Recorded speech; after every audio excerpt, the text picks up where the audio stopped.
Good evening. Welcome to the final Democratic primary debate in the race for mayor of New York City. I'm Errol Lewis, political anchor for Spectrum News NY1, and we're coming to you from the Gerald W. Lynch Theater at John Jay College of Criminal Justice, located on the west side of Manhattan. I'm joined by Brian Lehrer of NYC Gothamist and Katie Honan of the news organization The City. The candidates have been making their pitches to New Yorkers for months now, and we are only hours away from the start of early voting across the 5 boroughs, starting on Saturday. Over the next 2 hours, you're going to hear from the 7 leading Democratic candidates on their proposals on issues directly affecting the lives of New Yorkers. A reminder that the mayoralty is currently held by Eric Adams, who has withdrawn from the Democratic primary and is running in the November general election as an independent candidate. Tonight's debate is brought to you by the New York City Campaign Finance Board, the city agency that administers the Public Matching Funds program. It's also sponsored by Spectrum News NY1, NYC Gothamist, and The City, and Spectrum Noticias. And our co-sponsors are John Jay College of Criminal Justice, the Craig Newmark Graduate School of Journalism at CUNY, the Center for New York City and State Law at New York Law School, and the Museum of the City of New York. And you can watch tonight's debate without a paywall on NY1.com. It's also being broadcast on NYC TV, WNYC Radio, the Spectrum News YouTube page, and C-SPAN, and in Spanish on Spectrum Noticias and YouTube. The candidates joining us tonight have met a polling or fundraising threshold established by the Campaign Finance Board in order to take part in the debate. In alphabetical order, Adrienne Adams is the City Council Speaker representing parts of Southeast Queens. Andrew Cuomo previously served as governor of the state of New York. Brad Lander is the New York City Comptroller. Zohran Mamdani is a state assembly member representing parts of Queens. Zelnor Myrie is a state senator representing parts of Brooklyn. Scott Stringer is a former city comptroller and Manhattan borough president. And Whitney Tilson is a former hedge fund manager who helped create Teach for America. Now for the rules. The rules that you see on your screen right now have been agreed to by all of the candidates. Each candidate will deliver an opening statement of up to 45 seconds. Answers to our questions will generally be limited to 60 seconds, with a chance for rebuttals at the discretion of the moderator. And candidates will have an opportunity to ask one opponent one question during our cross-examination round. We're going to begin with opening statements. The order was determined by a random drawing this morning, and so we'll begin with Scott Stringer. Good evening. Well, good evening. Look, I love New York City. I was born and raised here, and I believe the future of this city can be limitless. But let's face it, people are feeling that it's getting tougher to live here. People who built our neighborhoods are leaving the city. Young people who want to lay down roots here do not see enough opportunity. I say enough is enough. We need a mayor who has experience. We need a mayor who has competence, and a mayor who has a vision to build affordable housing, to enact universal child care, to build a public school system so that kids can thrive. I've seen the best of this city in every neighborhood as comptroller, as a borough president, as a state legislator. And I know that right now at this moment, we need somebody who has the ability to make sure this city can rise again, and I'm going to do it. Okay. Next is Zelnor Myrie. This morning, I was on Flatbush Avenue getting my hair cut so I could be fresh for this debate. And one of my constituents walked in and didn't talk to me about politics. She said, "What are you going to do to fight for immigrants like me and my husband?" I got on the train as I left, and I ran into a mother who said, "What are you going to do to fight to help make our schools world class?" So here's the thing. You're going to hear a lot of promises, a lot of nice and cute things on the stage tonight. But when you put your head to the pillow, you want a mayor that is going to fight to keep your family safe, fight to keep that roof over your head, and fight to give you opportunity. I know that because that's what I think about every single day. And I'm ready to put the gloves on as the next mayor to fight to make that a reality. Thank you. Next candidate is Whitney Tilson. Good evening. I'm Whitney Tilson, and I'm not a politician. I'm a businessman and philanthropist, and I entered this race because I love this city, but right now it's a mess. It's not talent that we lack. We've got the best and brightest, nor money. We spend double that of any other city in the world. It's leadership, and we can't afford amateur hour in City Hall anymore. It is rightly said that being job of mayor of this complex, enormous city is the second hardest job in the world. That's why we need a mayor who's experienced, competent, and can get things done, not a social media phenom with cute videos. Someone who can balance the budget and make tough choices, not pie-in-the-sky promises that there's no realistic plan to pay for, and someone who will keep us safe by ending chaos, not inciting it, by supporting law enforcement, and by not threatening to defund and dismantle our police. I will be that mayor, and so I'm asking for your vote. Thank you. Okay, our next candidate is Adrienne Adams. Thank you very much. My name is Adrienne Adams, and I'm running for mayor because I'm an everyday New Yorker, just like all of you are. When I open my front door, I see what every New Yorker sees, and that is we are in need of a change. I raised 4 children in Southeast Queens in the same home that we live in. I buy my own groceries, so I know the costs of groceries for everyday New Yorkers. Look, as the leader of the City Council leading the most diverse City Council in the history, led by a women majority, I realize what leadership truly is. I'm already doing the job. I have successfully negotiated 3 city budgets. I'm now in the middle of negotiating my 4th city budget. I continue to lead and step in where our current mayor has not, where we have fought through the City Council budget cuts. We have saved public libraries and pre-K. I'm Adrienne Adams, already doing the job, asking you to rank me #1 to be the first woman mayor of the city of New York. Next candidate is Brad Lander. If you watched last week's debate, you already know I'm not the flashiest candidate in this race. I don't have a famous father. I'm not the best at TikTok. My daughter's here. All her videos do better than mine. But I love this city. I believe in its future, and I know how to make government work better. As controller, I've saved taxpayers over $2 billion, canceled corrupt contracts, managed the pension funds to record highs. I've built or saved over 50,000 affordable homes. As mayor, I'll deliver 500,000 more. That's why today the New York Times opinion panel said I'm the best choice for mayor. I've got the public integrity that New Yorkers deserve, the progressive values that New Yorkers share, and the management chops to deliver on them. Next is Zohran Mamdani. My name is Assemblymember Zohran Mamdani, and I am running to make the city affordable. I'll freeze the rent for millions of tenants, make buses fast and free, and deliver universal childcare. And before you ask, I'll pay for it by taxing the rich.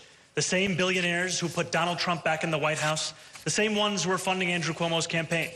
Like many New Yorkers, I wasn't born in this country, but I grew up in this city, and it's one that we're in danger of losing.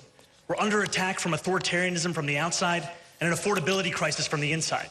Yet if you turned on your television 20 years ago, you'd have heard the same tired, failed policies you'll hear from politicians tonight. It's time for a new generation of leadership. And that's exactly what my campaign is building. A movement of more than 36,000 volunteers who have knocked on nearly 1 million doors and left us just 2 points away from City Hall. So join us, and let's win a New York you can afford. Next is Andrew Cuomo.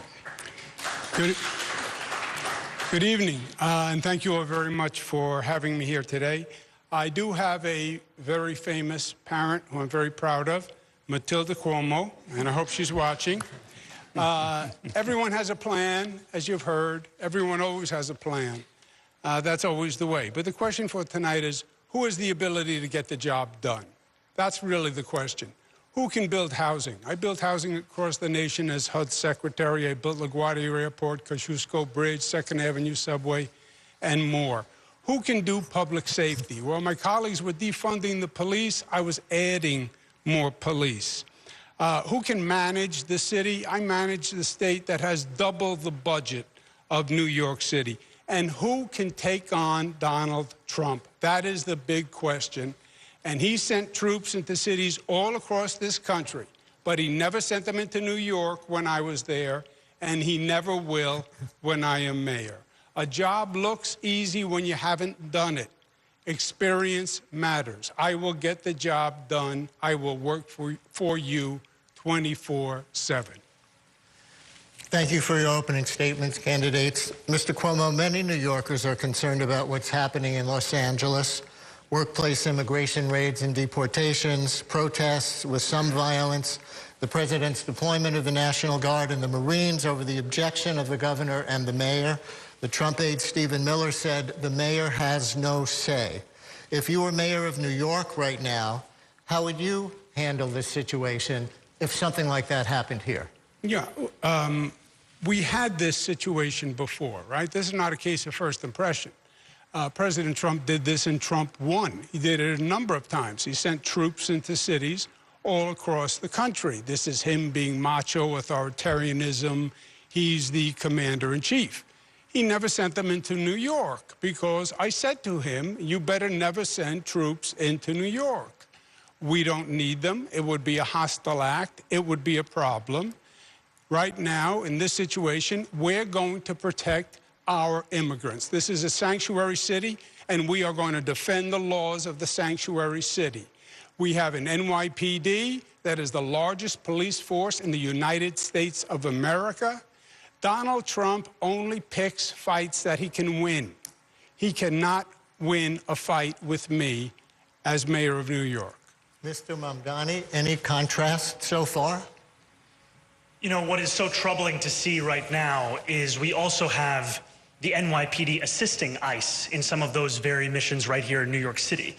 We saw the Strategic Response Group arrest a pastor who was peacefully observing the arrest of a migrant at Federal Plaza. When I am the mayor, the NYPD will serve public safety of New Yorkers. They will not assist Trump's ICE agents. And furthermore, though Donald Trump may not believe in the law, we have to be clear that we do, and we will in fact bring back our law department to its pre-pandemic staffing levels, 200 additional lawyers, and start to provide lawyers for immigrants who are in deportation cases, because we know that by doing so, we in fact increase their likelihood of coming home to their families in New York City by 11 times. Finally, we can see examples in previous mayoral administrations where the mayor's team, like Steve Banks in the last administration, took every single step they could to ensure that none of the personal information the city had would be turned over to the Trump administration. I would follow that example through all of our agencies. Thank you.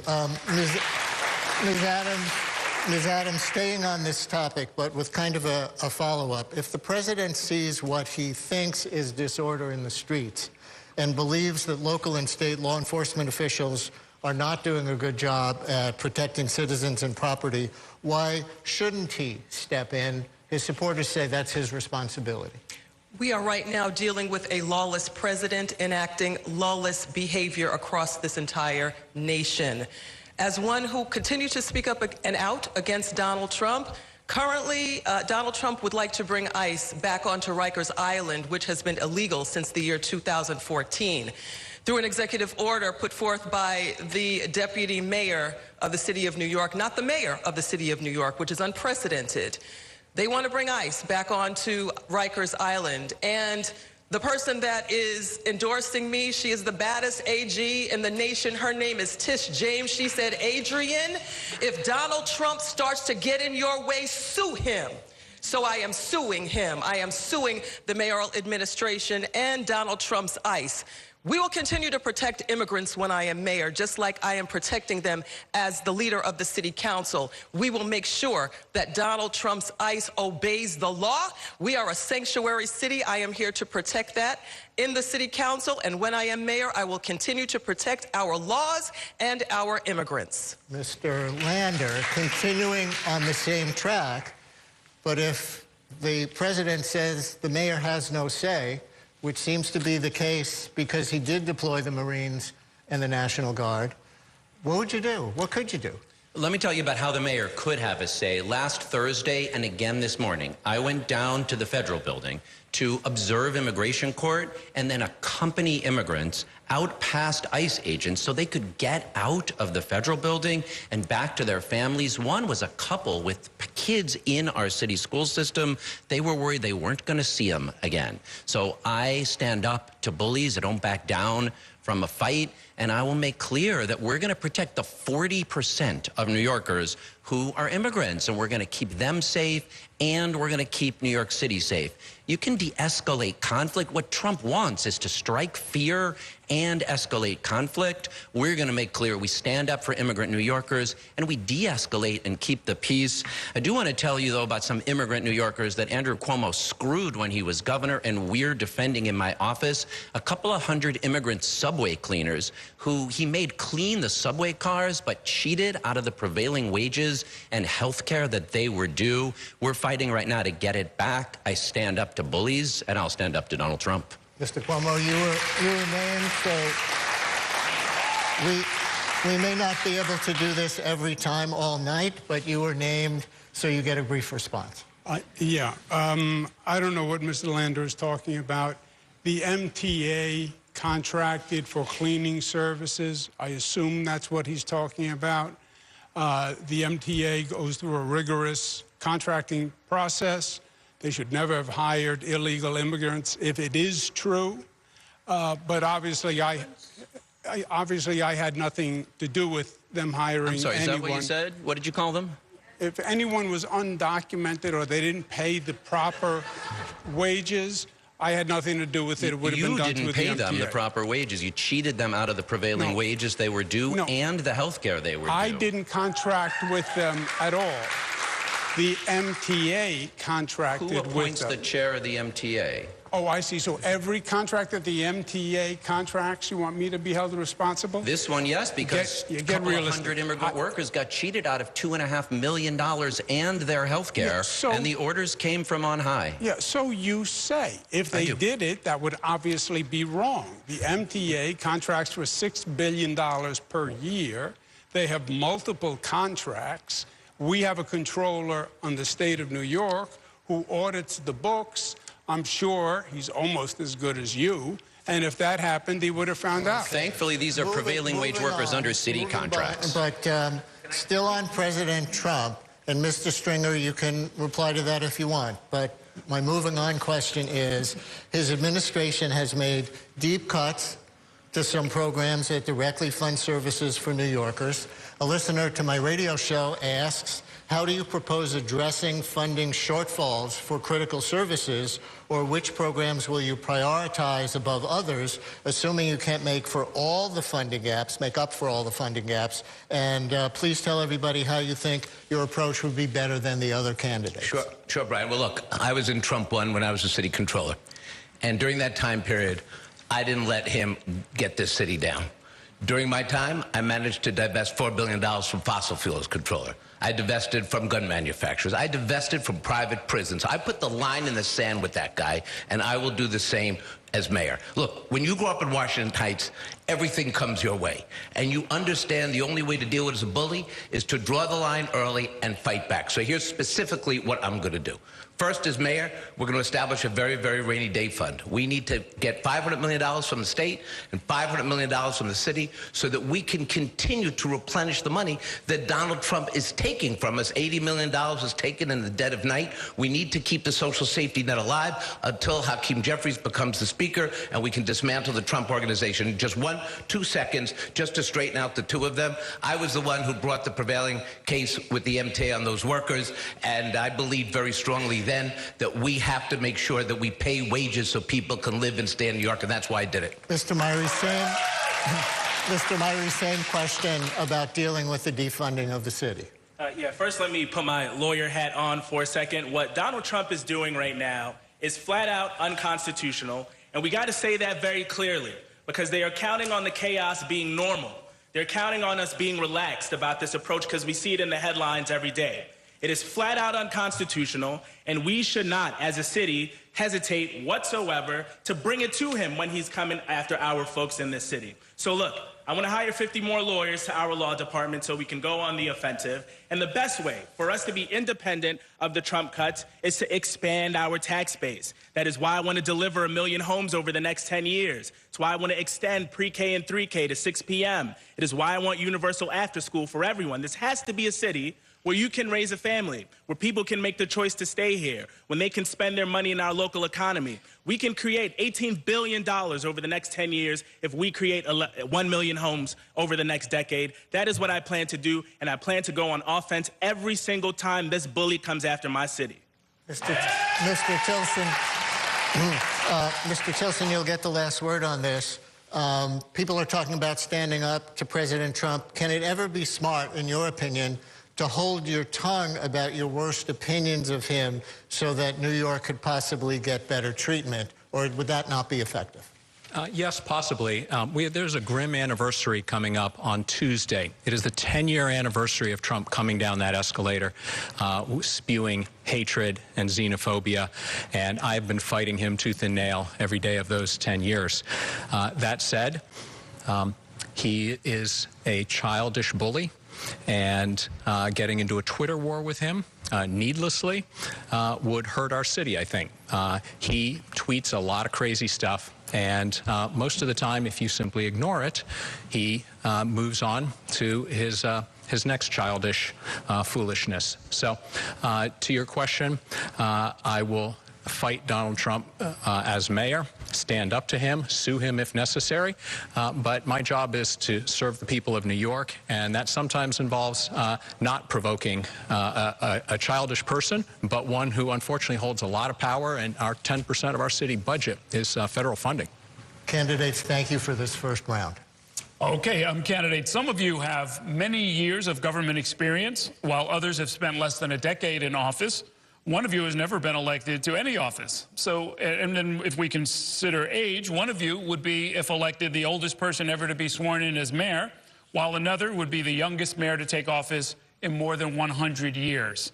So let me start with you, Mr. Mamdani. What do you say to critics who think that a 33-year-old assemblyman who's only been in office 4 years needs more experience before becoming mayor of the largest city in the country?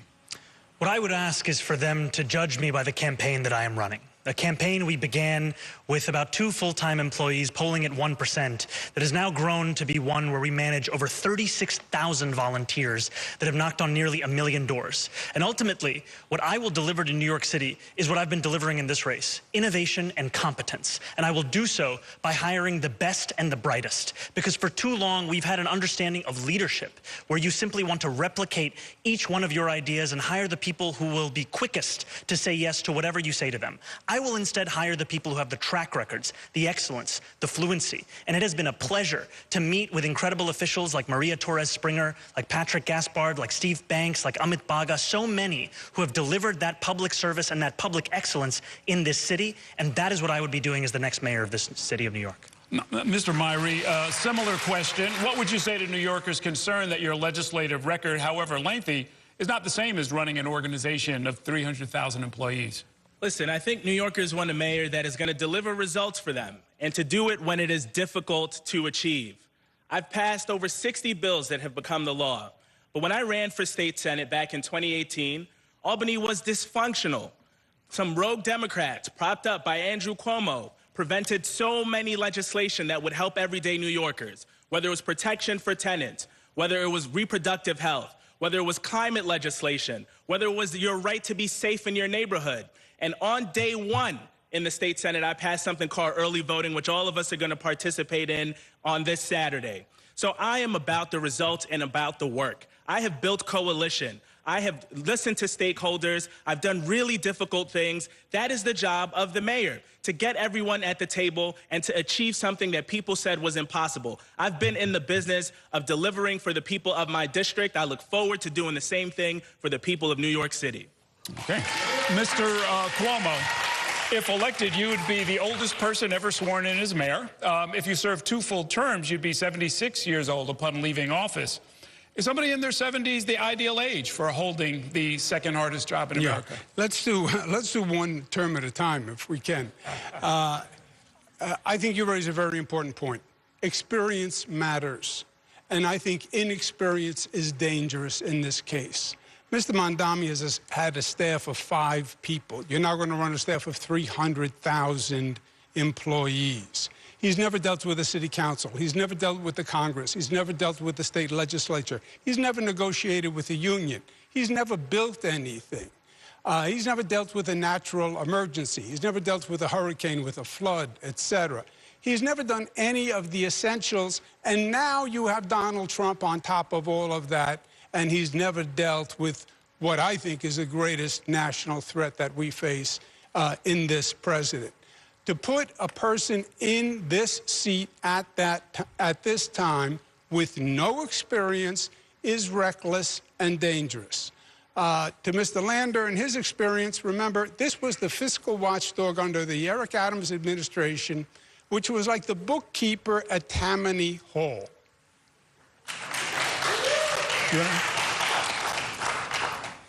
Mr. Mamdani. To Mr. Cuomo, I have never had to resign in disgrace. I have never cut Medicaid. I have never stolen hundreds of millions of dollars from the MTA. I have never hounded the 13 women who credibly accused me of sexual harassment. I have never sued for their gynecological records, and I have never done those things because I am not you, Mr. Cuomo. And furthermore, the name is Mamdani, M-A-M-D-A-N-I. You should learn how to say it because we got to get it right. Yeah. Mr. Lander. May I respond? My response, or is this my 60 seconds on the question? Let Mr. Landers speak, and then you can respond to both. Okay. Just to be clear, is this my response to Andrew, or is this my 60 seconds No. on This is your experience? response if you choose. Thank you. So I've gotten so many Eric Adams contracts canceled, we can't keep track. He tried to put a $432 million no-bid crony contract, and we audited it, and we got it canceled. We have done it time and time again. Andrew knows a lot about corruption. That's part of the experience he had. He created a corruption commission and then killed it as soon as it got too close to him. But his senior aides had to resign in corruption disgrace. And let's be clear, he has experience. But leadership is not inviting 25-year-old young women into your office, as he admitted he did, and then asking them about their intimate life and whether they would date older men. I lead by building the best teams, not through sexual harassment, corruption, and disgrace. Mr. Cuomo. Mr. Mamdani's right. He's never done anything, period. Mr. Mamdani. This is a man who passed... Mamdani. This Just is say the name right, Mamdani. This is a man who has done nothing. He's accomplished nothing. 3 bills are all he passed. He has the worst attendance record in the New York State Assembly. He has never held a real job. He has 0 accomplishments. I want to be very clear. And now clear. he thinks he's going to be ready to be mayor of the city of New York. It is laughable. It is laughable, and it is dangerous. Okay. I want really Mr. quick, and then Cuomo we're to gonna look move on. out into the crowd and look at Richard Chow, who lost his brother to suicide because of the taxi driver debt crisis. I went with Mr. Chow over many, many months organizing to push this very city to finally reckon with its complicity in that, and we won $450 million in debt relief. And I want you to look at him and tell him that that's nothing. Okay. Let's You passed let's move 3 to bills. let's move to Mr. Stringer. Yeah. Just cut right to chase and tell what's really going on here. So, truth be told, experience matters. And Andrew Cuomo has experience. I know that. He does. But vision matters. And Mamdani, said it right? Mamdani, almost there. Okay, I'm getting there. Almost there. But you have the vision, and you have articulated it during the campaign. The problem is we need somebody who can do both. And my experience and my vision, when you combine it, is the 3rd lane to win this race, and that's what we have to do. Very good, very good.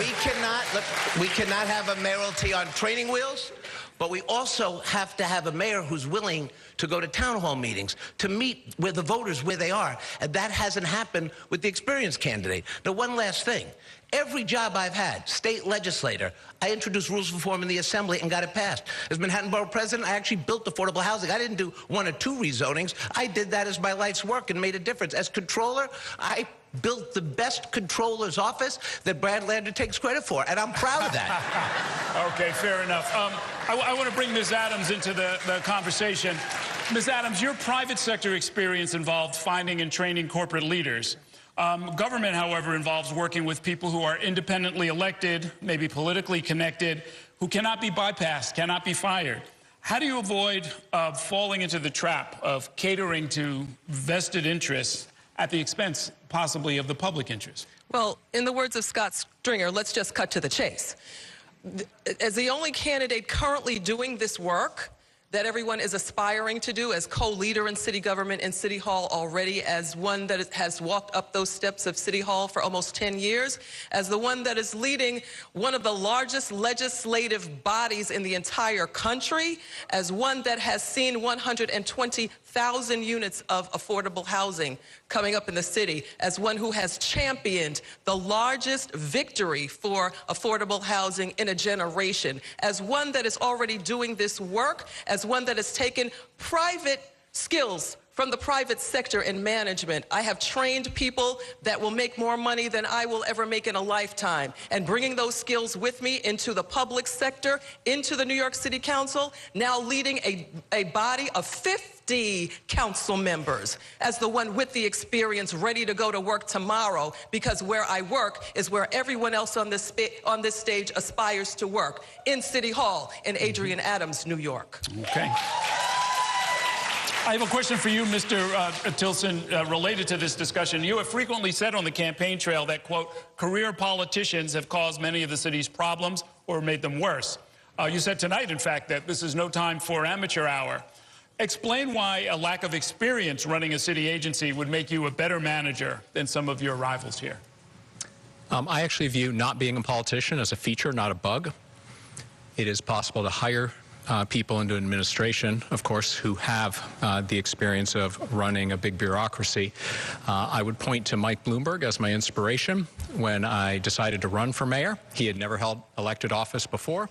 I think he was one of our greatest mayors. He steered us through the global financial crisis, and I believe that having someone like him, who I saw was independent of all the special interests, who in a low turnout off-season primary like what we're having right now, only 5% of New Yorkers of our total population is probably going to be enough to win the primary, and effectively, and certainly last time was enough to win the mayoralty. So I think we need a mayor who is independent of that inherently corrupting system, who doesn't need the job, who isn't angling for higher office, and who brings a business background, which I think is more relevant to managing one of the world's largest bureaucracies. Okay. Thank you, candidates. When New Yorkers are asked their top concerns, one of the biggest issues is always affordability, particularly the high cost of housing. Millions of New Yorkers in rent-stabilized apartments are currently awaiting a final ruling from the Rent Guidelines Board about how much they could pay more each month in rent. But first, we'll get to a crucial question about the production of housing. We want you, the candidates, to address New Yorkers with your top proposal to ease the housing crunch. And I'll start with you, Mr. Myrie. We know you've been vocal about a plan to build and preserve 1 million units of housing. You mentioned it earlier. Is that a realistic possibility given the current dynamics in the city? Let me tell you what's real, Katie. People are leaving the city because they can't afford to stay here. They can't afford the rent, can't afford to own a home. Like me and my wife, who were looking to put down roots in the same neighborhood we grew up in, people are struggling. And we've had leaders of the past that have put their solutions forward, and things have only gotten worse. So yes, 1 million homes over the next 10 years, because we can't keep nibbling around the edges. That is the only way we're actually going to bring down the cost of housing. And listen, is it going to be challenging? Of course it's going to be challenging. But anything worth anything is going to be hard to do. We built the Empire State Building in 13 months, and we did it 100 years ago.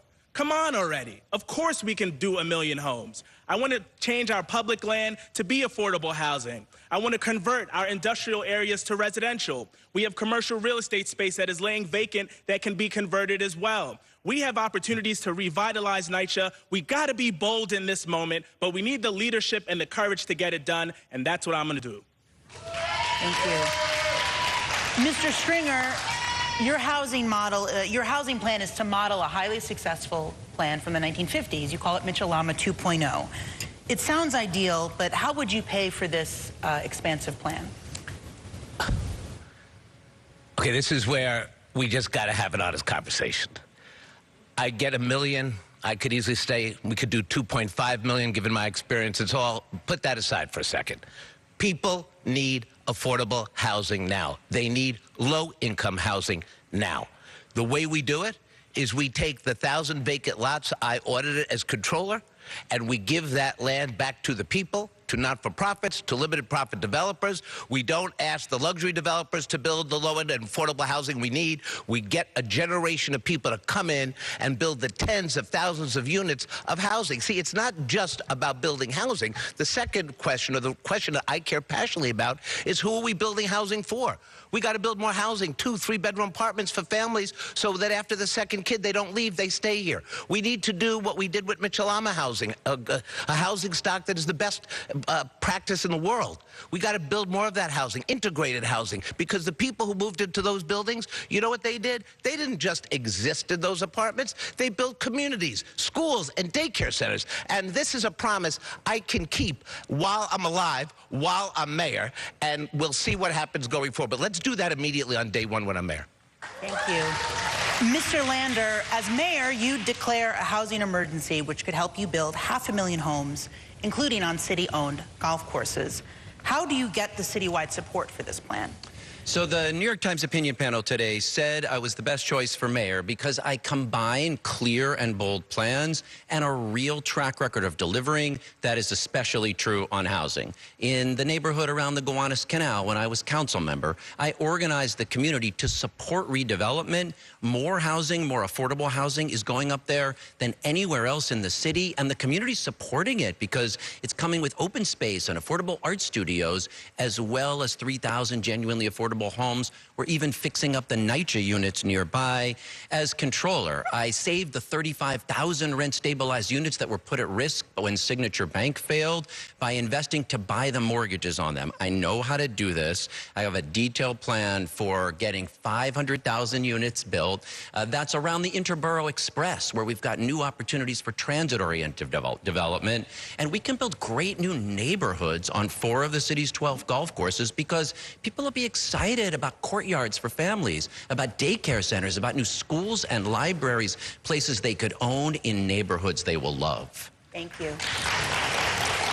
Okay, Mr. Cuomo, you were HUD secretary, you were governor for more than a decade, you managed a nonprofit housing organization. What would you say to voters who wonder if all that experience might end up being, in the end, the wrong experience, since after decades of work, we've ended up in a housing emergency here in the city? Yeah, I would say, Errol, I would say look at the results, right? Everyone has a plan. I have a plan, I have a plan. Everyone has a plan. They had a plan to build LaGuardia Airport. Nobody did it until I did it. They had a plan to build a new Moynihan train station, but nobody could do it until I did it. They had a plan to finish the 2nd Avenue subway, but nobody could do it until I could do it. Now we have plans to build affordable housing, and we do need hundreds of thousands of units of affordable housing, there's no doubt, but we're going to need a different model. The city HPD does not work to create this volume. The state housing program does not work to create this volume. We're going to have to accelerate the ULERP program, and then we're going to have to open every option available. NYCHA units, office to residential conversion. Every city-owned piece of property we have to look at, air rights, how do we maximize it? We are going to have a full-on assault to build affordable housing. And yes, it's one thing to have a plan. It's another thing to have the ability to do it. And that's where New York City has fallen down time and time again, not the managerial ability to complete a plan. Ms. Adams, you mentioned the recent City of Yes rezoning that you were instrumental in helping to pass. It's supposed to create tens of thousands of units of housing, but the experience of past rezonings, like the one in downtown Brooklyn, suggests that it can take as long as 10 years or longer for rezonings to result in actual construction.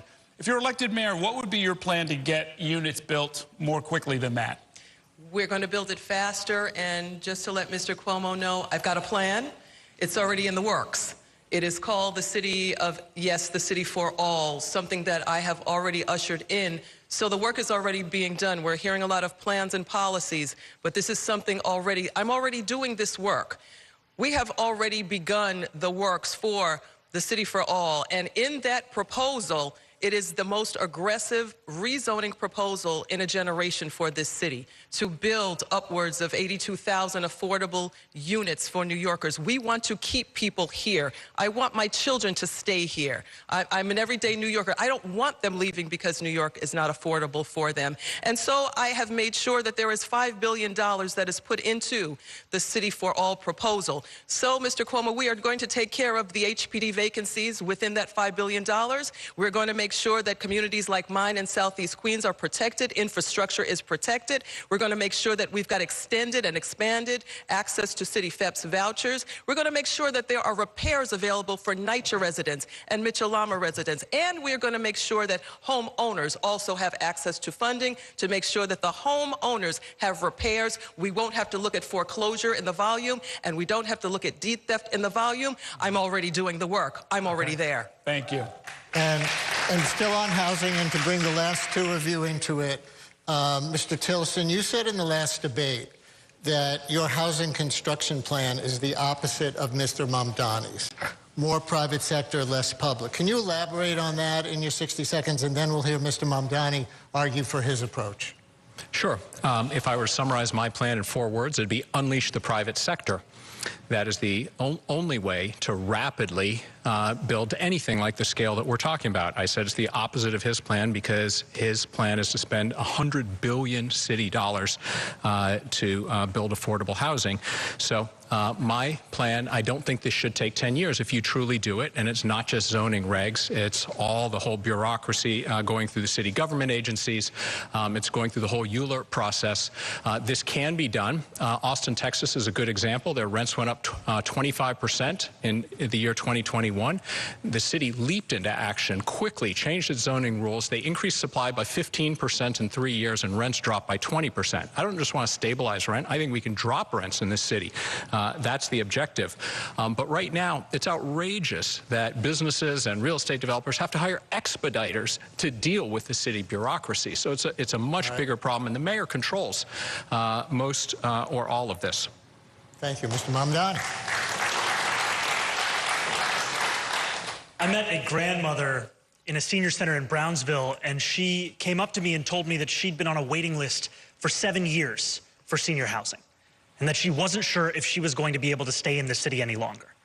The reason that my campaign is committing to building 200,000 truly affordable homes is because if we don't, we will lose the very New Yorkers who built this city.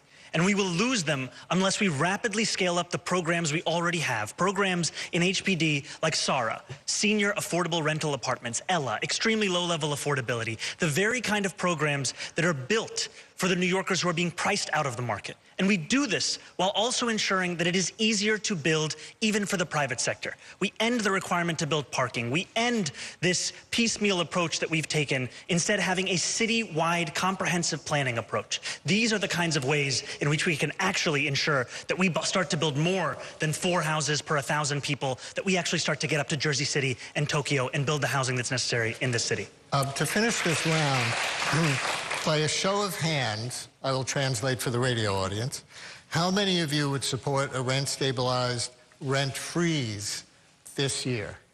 Hands up if you do. Okay, the ones whose hands are up are Stringer, Myrie, Mamdani, and Lander. Not up. State the question, please. Would you support your donors who gave you $2.5 million to freeze the rent? In the rent stabilization system this year, a rent freeze this year? Yes or no, Mr. Cuomo? Would I vote for a rent freeze this year? Yes. I'd leave it to the Rent Guidelines Board. Now, who controls them? The mayor. We appoint them. The law controls them. You should read it Ms. once in a Adams, while. The law didn't control you, did it? You should read it. Ms. Adams, your hand was not up, was it? Why not? Oh, it was raised. There has to be a balance there, so though, only between the Mr. homeowners Tilson's as well, hand was not up. Okay, that was a yes or no. And finally, also on a show of hands, on rent freeze or no, a listener to my show asks, would you be open to tying rent increases to landlord rates of return, their profits, rather than simply on 1 year's costs? Yes or no if you're open to tying the increases to profits rather than 1 year's cost increase. Who would say yes to that change or that proposal? I don't see any hands. Brian, it is part of the formula already. It's part of the formula. It is part of the formula. Now, you look at a variety of factors, including net operating income relative to costs, as it should be. Mr. Lander is right. That is the law. You look at the costs that the landlord is incurring, and that's how you set the rent increase if you do. But also the profits. The yes, profit margins. Yeah, they do an economic analysis. Yeah. That's what the Rent Guidelines Board does. Katie. Thank you. And this question is for Mr. Cuomo because it did come up earlier. Many voters are grappling with how to disqualify you or not after the sexual harassment findings that led to your resignation as governor. How do you argue people should consider that factor? And we'll let the other candidates give their take. Yeah, I would ask them to look at the facts and not the political rhetoric that you hear on this stage. I said when the report was issued, it was all political. That's what I said. And I said nothing was going to come of it. 4 years later, we've had 5 district attorneys, Democrat, Republicans, upstate, downstate. They've all looked at them. Nothing has come of them whatsoever. There has been one civil case that's been resolved. I was dropped from the case. So absolutely nothing has come except political fodder for my opponents and political fodder at the time. Do any other candidates want to chime in?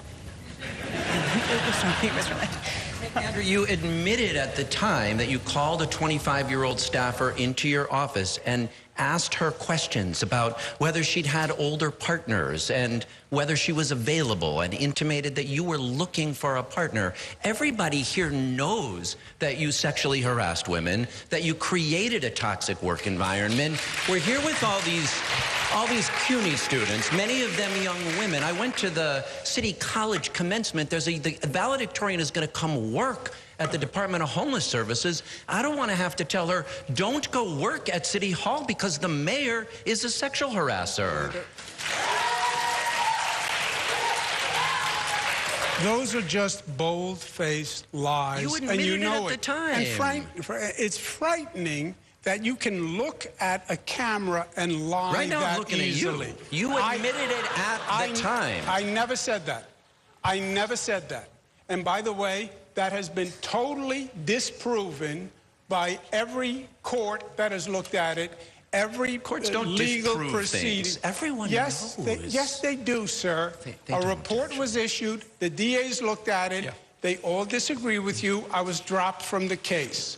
So those are the facts. The Biden Justice Department and the Attorney General of the state of New York, and again, it was reported that you admitted at the time that it was a mistake to call that 25-year-old into your office. Folks can check the record. And the Attorney General, folks know if he worked for you would fire him. Hang on. Attorney General's, just for me. Just wrap up, yeah. The Attorney General's report was determined by a court to be hearsay and not a finding at all. I understand Mr. Lander is just appalled. The women Mr. Lander accused you of sexual harassment. That's what you're calling hearsay. The district attorneys looked at all those complaints, and not a single case we're going in circles. We're going to move on. Maybe you know better than the facts. Obvious that this is disqualifying. Candidates. The man resigned. Should be obvious. The problem is we do not get to address the issues that New Yorkers care about. Yeah, that's just what we're going to do. That's just what we're going to do. Just hang on. We are done with this topic. We're going to move on to the next one, candidates. Let's talk about quality of life, concerns about disorder and public safety.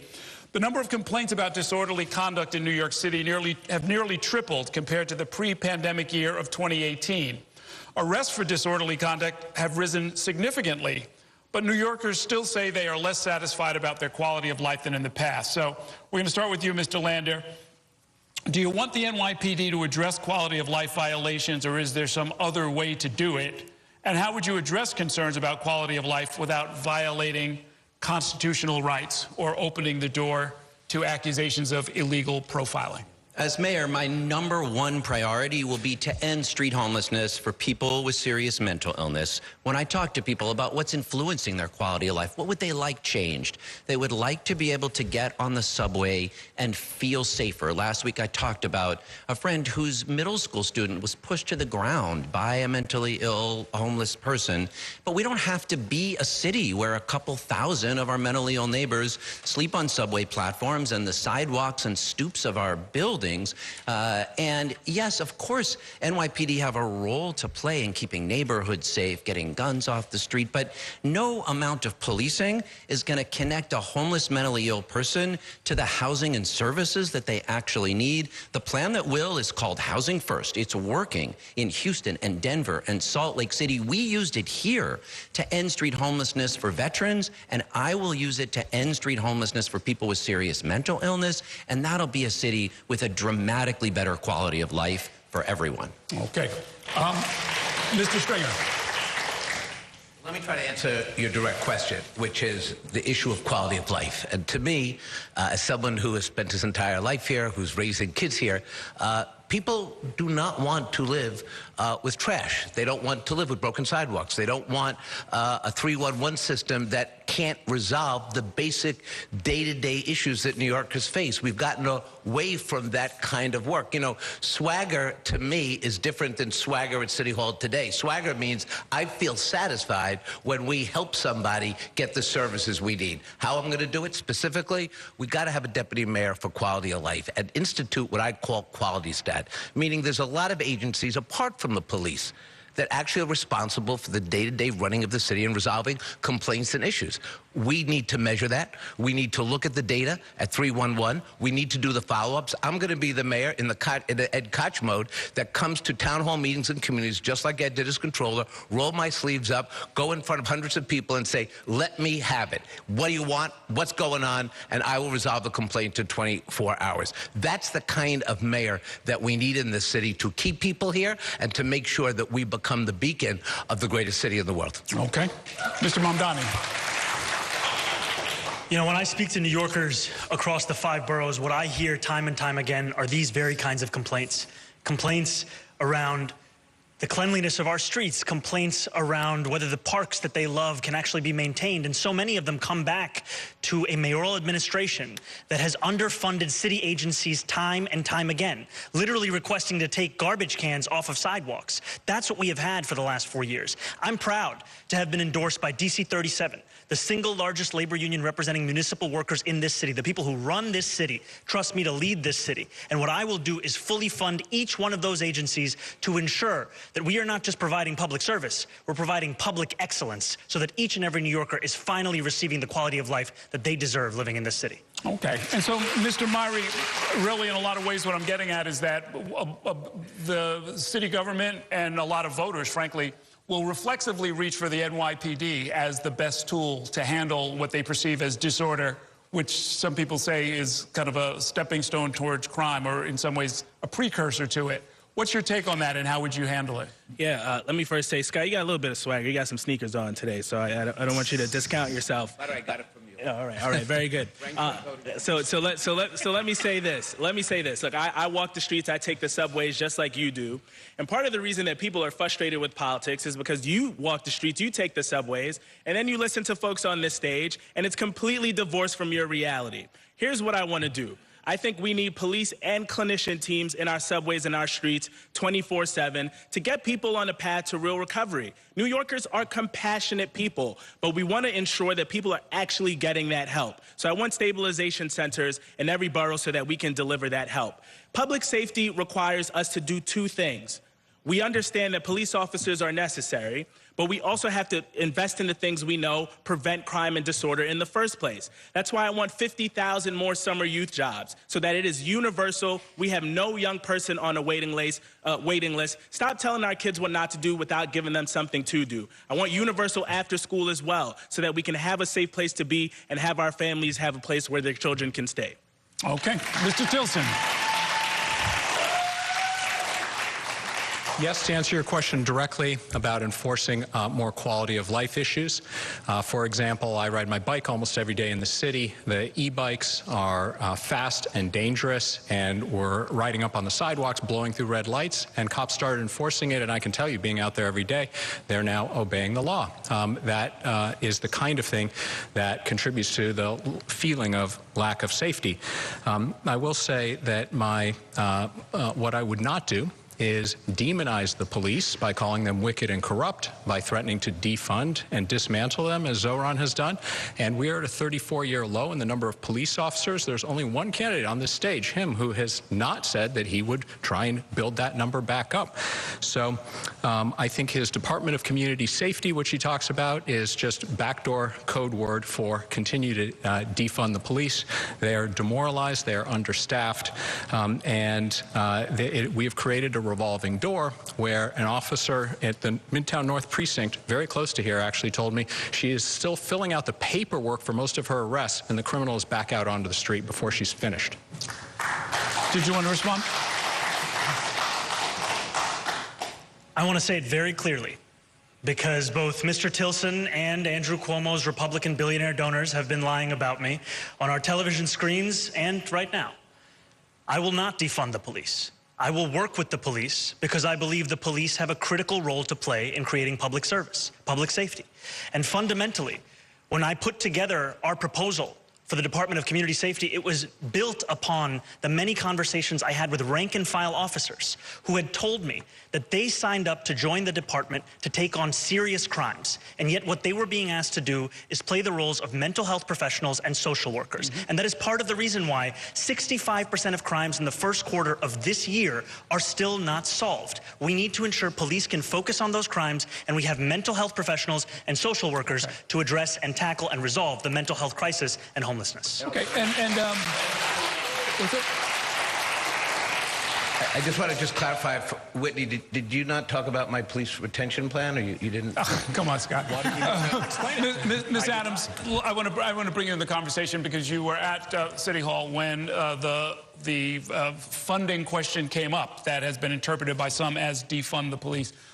What was happening then in that particular session with that particular proposal? And if you're elected, what would you do about this question of where and when and if the police get involved in quality of life policing?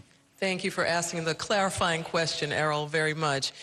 The FY 2021 budget season was a very, very tough season for the New York City Council and, quite frankly, for the mayoral administration as well.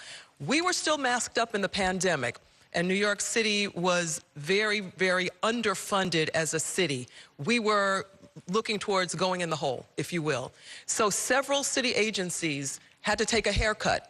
The NYPD was one of those agencies, as were many, many city agencies. Heck, the New York City Council, we had to take a haircut. So there was funding reallocation that happened across the board for New York City because of the pandemic. So, I mean, services were cut. Many folks out there realized that some of park services were cut and other services were cut as well, unfortunately. So that was the climate that we were in, quite frankly, during the pandemic season. As mayor, though, I know that New York City is fiscally found. Our issue right now is going to be Trump-proofing the New York City, Trump-proofing New York City, which I am doing right now as one who is negotiating the 4th New York City budget, something that no one else on this stage can say. And we've already put aside in reserves through my leadership on the council $1.9 billion to begin to protect the people of the city of New York from Donald Trump's harsh cuts. We want the administration to not match us, go above us. We're going to need to make sure that our resources are protected, that our nonprofits are protected, that our children, our seniors, our health care is protected. And as leader of the city council, I've already made a start in doing just that. All right, thank you. Mr. Cuomo. Yeah, if we wonder why the people watching this are frustrated, is because of the disconnect of what they're hearing. They are afraid on the streets. They feel unsafe. You can quote statistics all day long. They get afraid walking into the subway. They get afraid walking down the street when they see a mentally ill homeless person. We did defund the police. We did. We cut $1 billion from the police. People on this stage said, defund the police. That was the chant. And $1 billion was taken from the police department. Mr. Mondami says he would dismantle the police. That's his expression. Mr. Lander said, I'll admit, progressives like me were slow to recognize the problems of crime and quality of life and mopeds. See, it's not so difficult to take responsibility, is it? That's what he said, that they were slow to realize the crime that people were living with. We have to get back to safety. I would add 5,000 police officers. Yes, we need mental health professionals who also help work with the mentally ill, and they're two totally separate things. But this city has to be safe. Opportunity for youth is part of it. But if people don't feel safe, Errol, they're not going to stay. End of story. Okay, real quick. Yeah, I mean, I think New Yorkers want accountability. They want accountability when people commit crimes. They want accountability when officers use excessive force. They want accountability when top brass violate their office. And they want accountability from elected officials. So, yes, I said we were slow to reckon with rising disorder. Here's how I'm going to actually deliver it. You've never taken responsibility for one single thing you've done wrong in your entire life. Not one single thing. You should try it sometime. Okay, Ms. Adams, real quick. Yeah, I just want to clear up the whole defund mystery here that keeps on being used as far as the New York City Council and the FY 2021 budget is concerned. Let's just be clear. The budget is negotiated with the mayoral administration. The NYPD is a part of the mayoral administration, and the reallocation of funds was done with the knowledge of the NYPD, not in any far-off land, far, far away. I don't know how long you've been out of it, Mr. Cuomo, but it's been a while. So I just want to make sure that we are clear here tonight. Old slogans and scare tactics aren't going to make anybody in New York City safer. Okay, candidates, thank you. Candidates, we're going to move on to our lightning round. That's where each candidate will answer our questions with a brief response, usually yes or no. I'm going to start with a show of hands one. Despite changes in technology, do you still have a Metro card in your wallet? Show of hands. Mr. Myrie, Mr. Cuomo, Ms. Adams still have the Metro card. God bless you. Let's go down.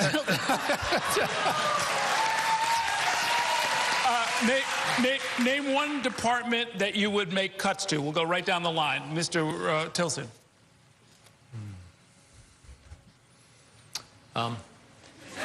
Lightning. There's so many to choose from. Just one. I think there's a lot of fat to cut in the DOE budget, but there are other areas I would invest more in.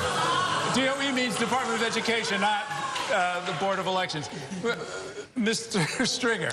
As controller, I identified efficiencies in every city agency to make them more run better and efficient. So it's not about cutting or targeting one agency. It's really about doing due diligence in all the agencies. Mr. Myrie. Yeah, I think New Yorkers experience city services every day. It's not about who has what. It's about how we're delivering. So I think it's important that we are efficient in that. I think we can shift some funding from the Economic Development Corporation to our city's general fund. Mr. Mamdani. I think we have to end our city's addiction to consulting and contracts. We're currently paying McKinsey millions of dollars to design a trash can. We don't have to do that. Mr. Lander. Last year, we paid out $2 billion in claims against the city. I'll put them on the books of city agencies so they have an incentive to reduce them. They can keep half the savings. It's hundreds of millions of dollars we can save. Mr. Cuomo. City government hasn't been properly managed in 12 years. It needs an overhaul from top to bottom. That's what I think has to be done. Where'd you start? Where would you start? I think if housing is a top priority, I would start with HPD because that's one of the first jobs we have to start. Okay. Ms. Adams. You know, I'm still negotiating the city budget, the only one on the stage that's doing this thing. So let's just be real about it. The mayor actually implemented pegs that took away head count for many, many city agencies. So I don't think that we're in the space right now to cut anything. We do need to reform and revamp city agencies. So what we need to do is take a look at, as was said, contracts. We've got a lot of bloated contracts out there, primarily because of the cronyism under Eric Adams. In this lightning round, just 3 yes or no questions from me. Is it logistically possible, Ms. Adams first, to close Rikers by 2027? Yes or no?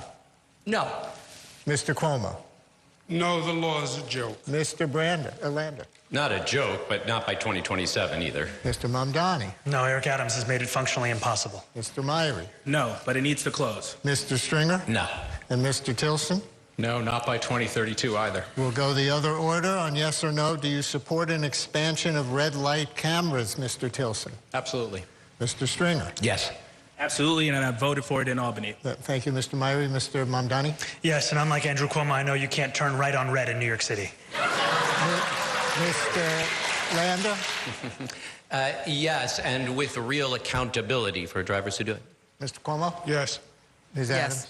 And one more. We'll start in the middle with Mr. Mamdani. Have you ever voted for a Republican? No. Mr. Myrie?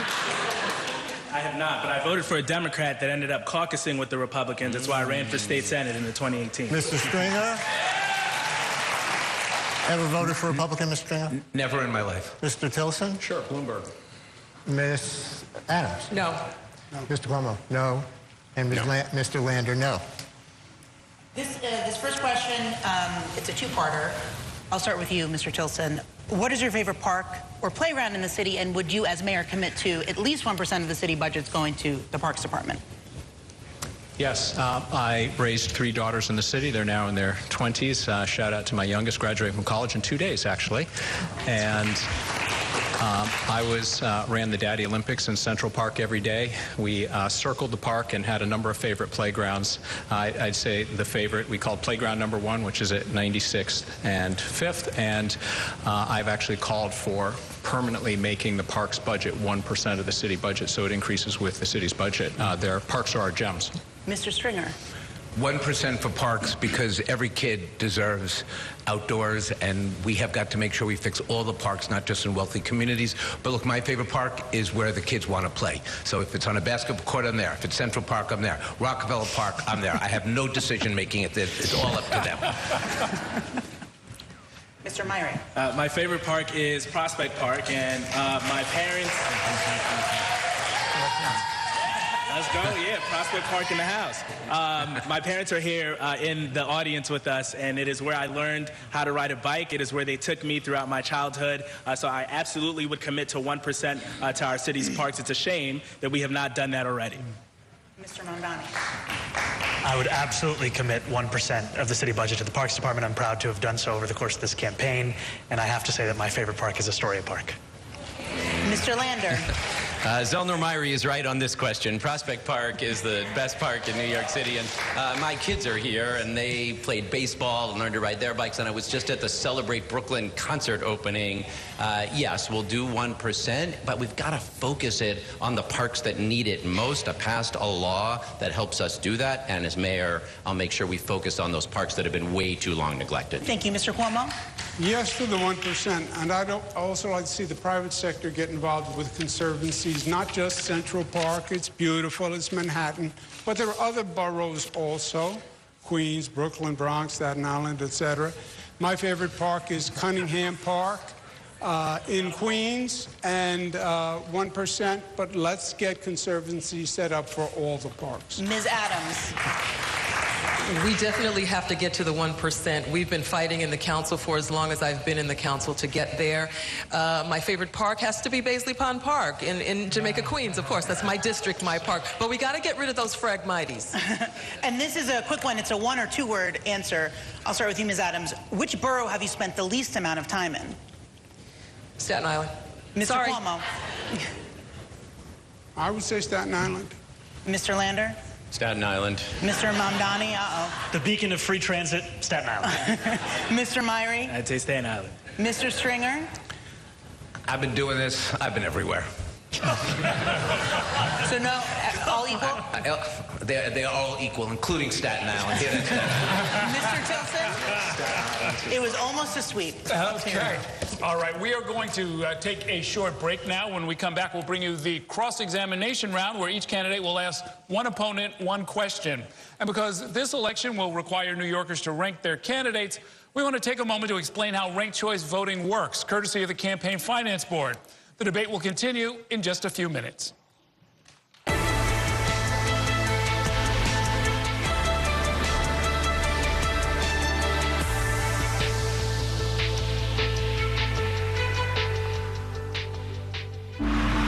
There's a new way for New Yorkers to have their say in city elections.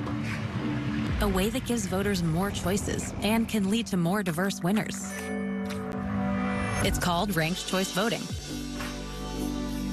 74% of New York voters chose to use it in primary and special elections for city offices: mayor, public advocate, comptroller, borough president, and city council. You won't see ranked choice voting in general elections or elections for state or national offices. But in ranked choice voting elections, you can now rank up to 5 of your favorite candidates for each office. Here's how ranked choice voting works. On your ballot, you'll see candidates listed in rows and numbered rankings in columns. Pick your first choice and completely fill in the oval next to their name under the first column.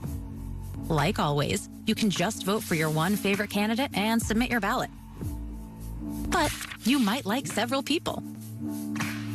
If you have a second choice, fill in the oval next to their name under the second column. Do the same thing for your third, fourth, and fifth choices if you have them. A few don'ts.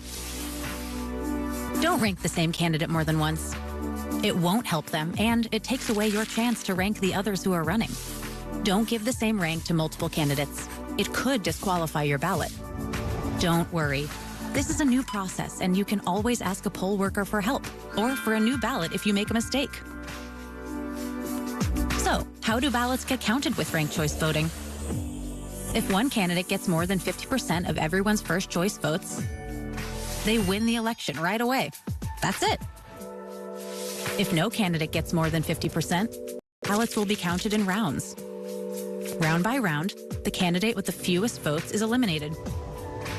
So, if your top-rated candidate is eliminated, your vote goes to your next highest choice. This keeps going until only 2 candidates remain. The person with the most votes wins. Ranked choice voting is already popular in many cities around the country because voters find that it helps more voices be heard. Now it's our turn. Get answers to your questions and learn more at nyccfb.info/RCV.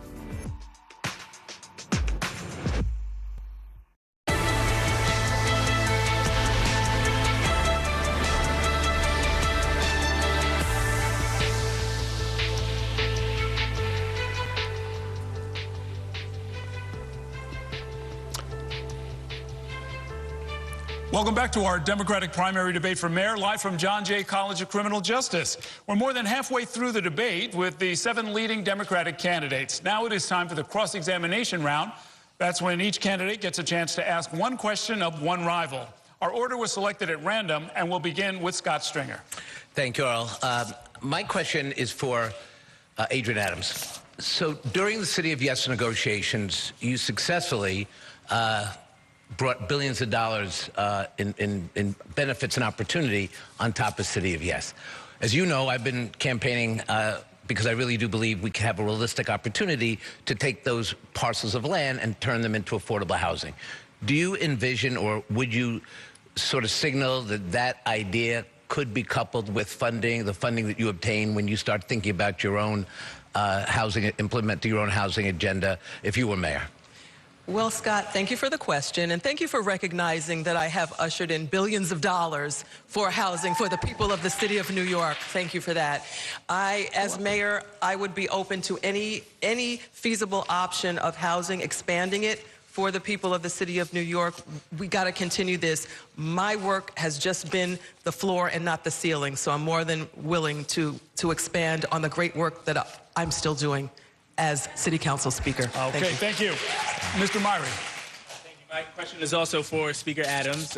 We have seen over the past 2 decades, 200,000 black New Yorkers leave this city.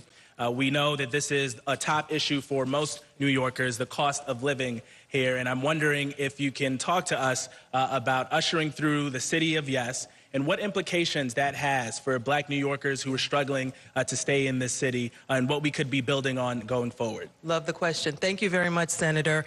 And again, thank you for referencing the City of Yes, championed by the City Council Speaker, Adrienne Adams. Thank you so much. Yeah, within the proposal, which the City Council renamed City for All, we've built in financial safeguards for Black families, many of whom I'm sure, as you know also, we've seen leave our city in droves over the past 2 decades, and we want to make sure that our families stay here. That is why we have built in, within that $5 billion in the proposal, we are protecting homeowners so that homeowners in disrepair can repair their homes. That is built in through the financing. We've also built in repairs for NYCHA families, for Mitchell-Lama residents as well. Rochdale Village is a Mitchell-Lama, the second largest Mitchell-Lama in the city of New York within my own district. So we have built in financial safeguards to protect our Black families, families of color, from leaving New York. This is something, again, I live in a Black family. I don't want my children to leave, so this is for their protection as well. Thank you. Mr. Tilson. Yeah, Zohran, you're a proud member of the Democratic Socialists of America. You refer to each other as comrade. And right now on the DSA's website, it calls for the government ownership of all major industries, to decriminalize all misdemeanors, including theft and assault, to empty our prisons, and to disarm, dismantle, and defund the police. So your words are very reassuring, but this is what I read from your people, and I wonder if you will disavow this or implement it as mayor.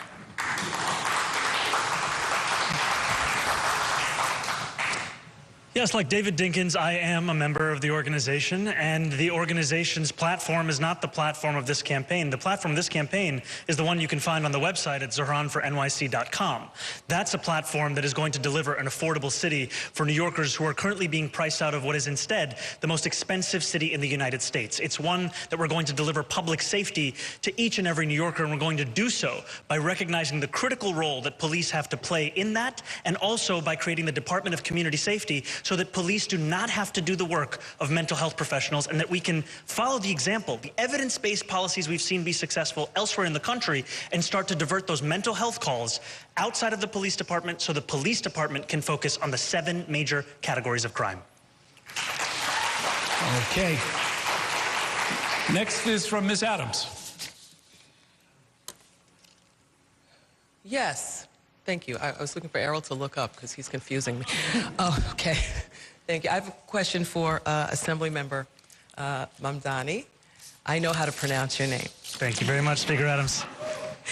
Assemblymember, I've raised a family in New York. I have over 20 years of experience in the private sector. I have led the City Council through many, many challenges, taken this city through 3 successful budgets and billions of dollars in city budgets now, working on our 4th, which will also be successful, and have been continuing this work for a number of years on the City Council. In a recent New York Times article, you said that you were the most qualified person to be mayor of the city of New York. Given what I've just laid out, do you think you're more qualified than me to lead the city?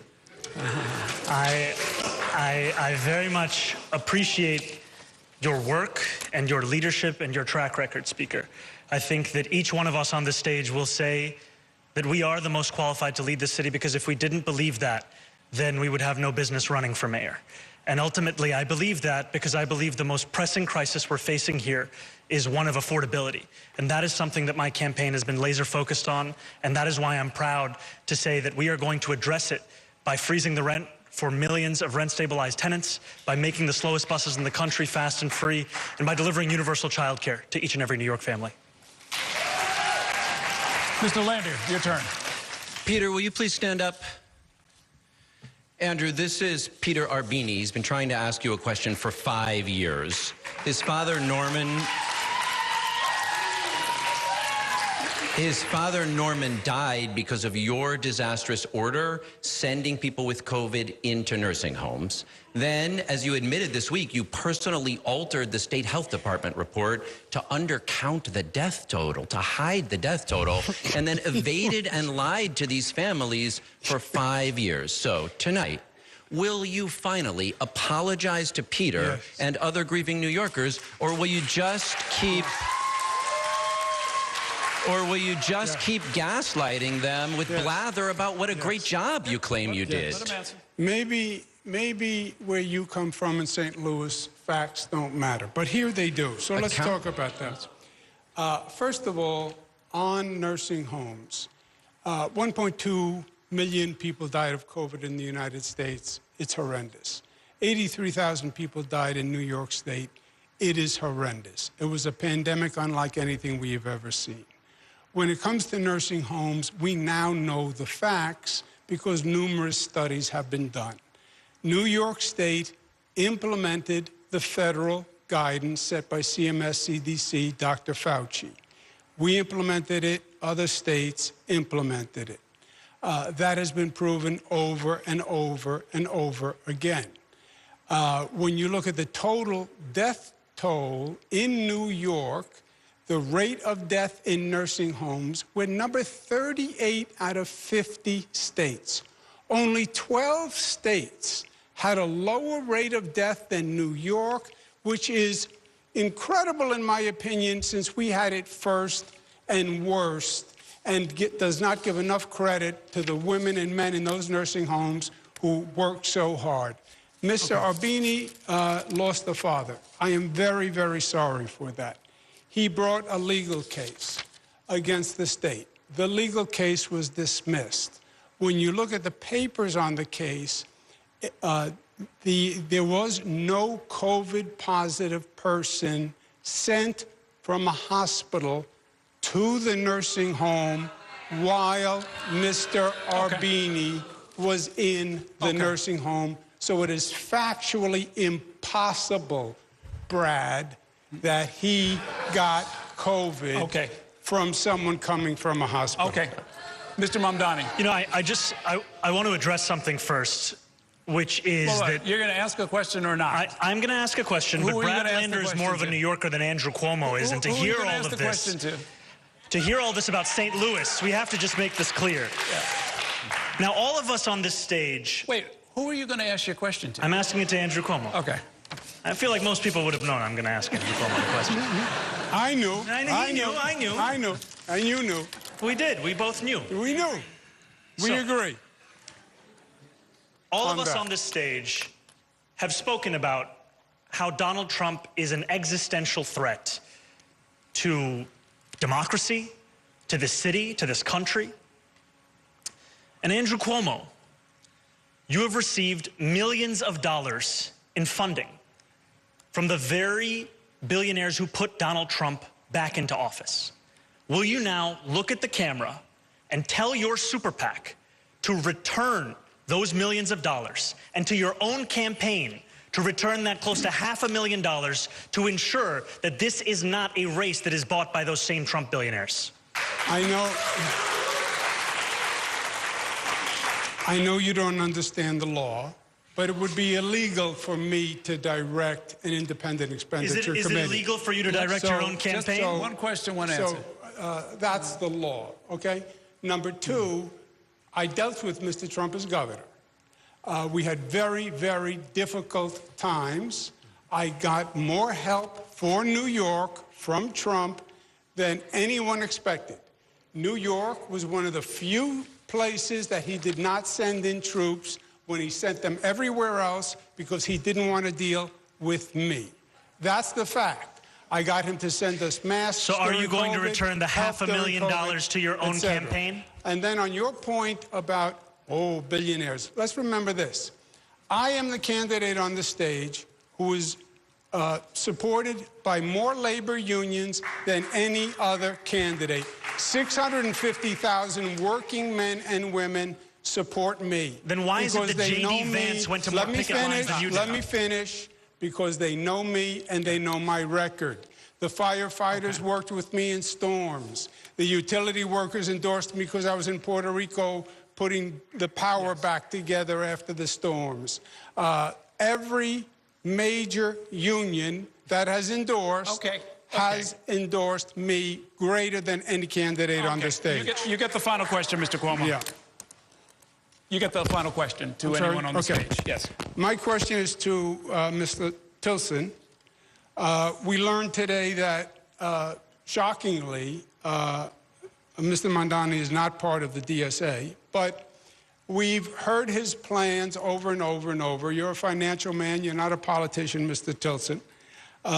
Probably smarter than the rest of us in that regard. But you've heard his plans for how to build housing, how he's going to finance the housing, free buses, how he's going to build grocery stores. And he said he can do all of this, and our taxes will not be any higher than New Jersey's taxes. Question. You're a financial expert. You've heard this 157 times. Is it feasible and financially possible that he is telling the truth? I would say no,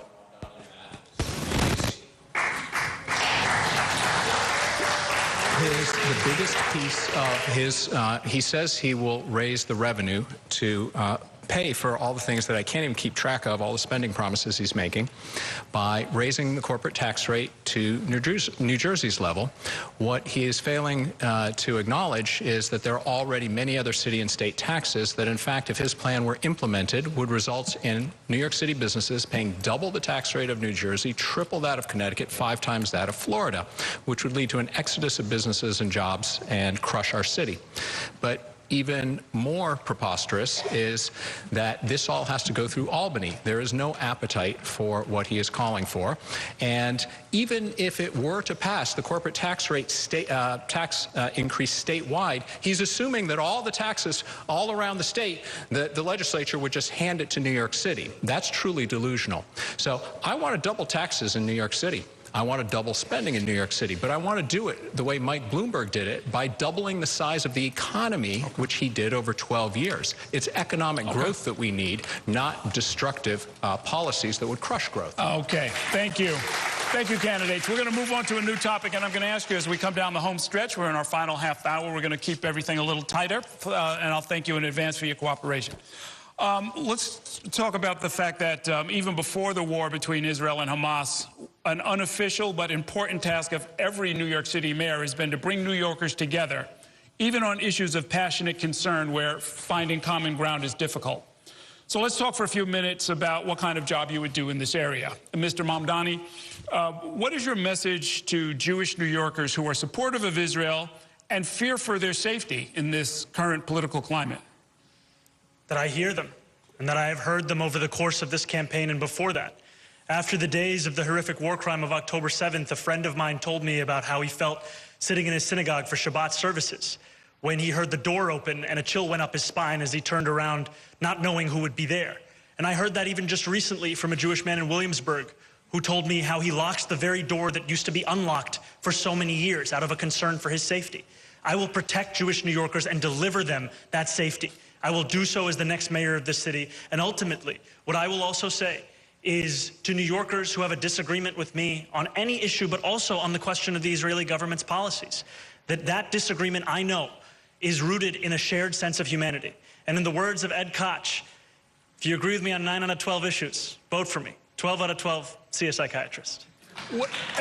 And just as a follow-up, Mr. Mamdani, when it comes to the boycott and divestment movement aimed at Israel, which you have supported even before this campaign, what would you say to people who feel that that is an existential threat and that despite your position of wanting to keep people safe, they feel like you actually either have a different agenda or are in league with people who have an agenda that makes them feel fundamentally unsafe? I've been very clear, and I will continue to be so, which is that at the core of my politics is a belief in nonviolence, and that my support for compliance with international law is support for nonviolent movements that seek to do so and build on the example that we saw with South Africa.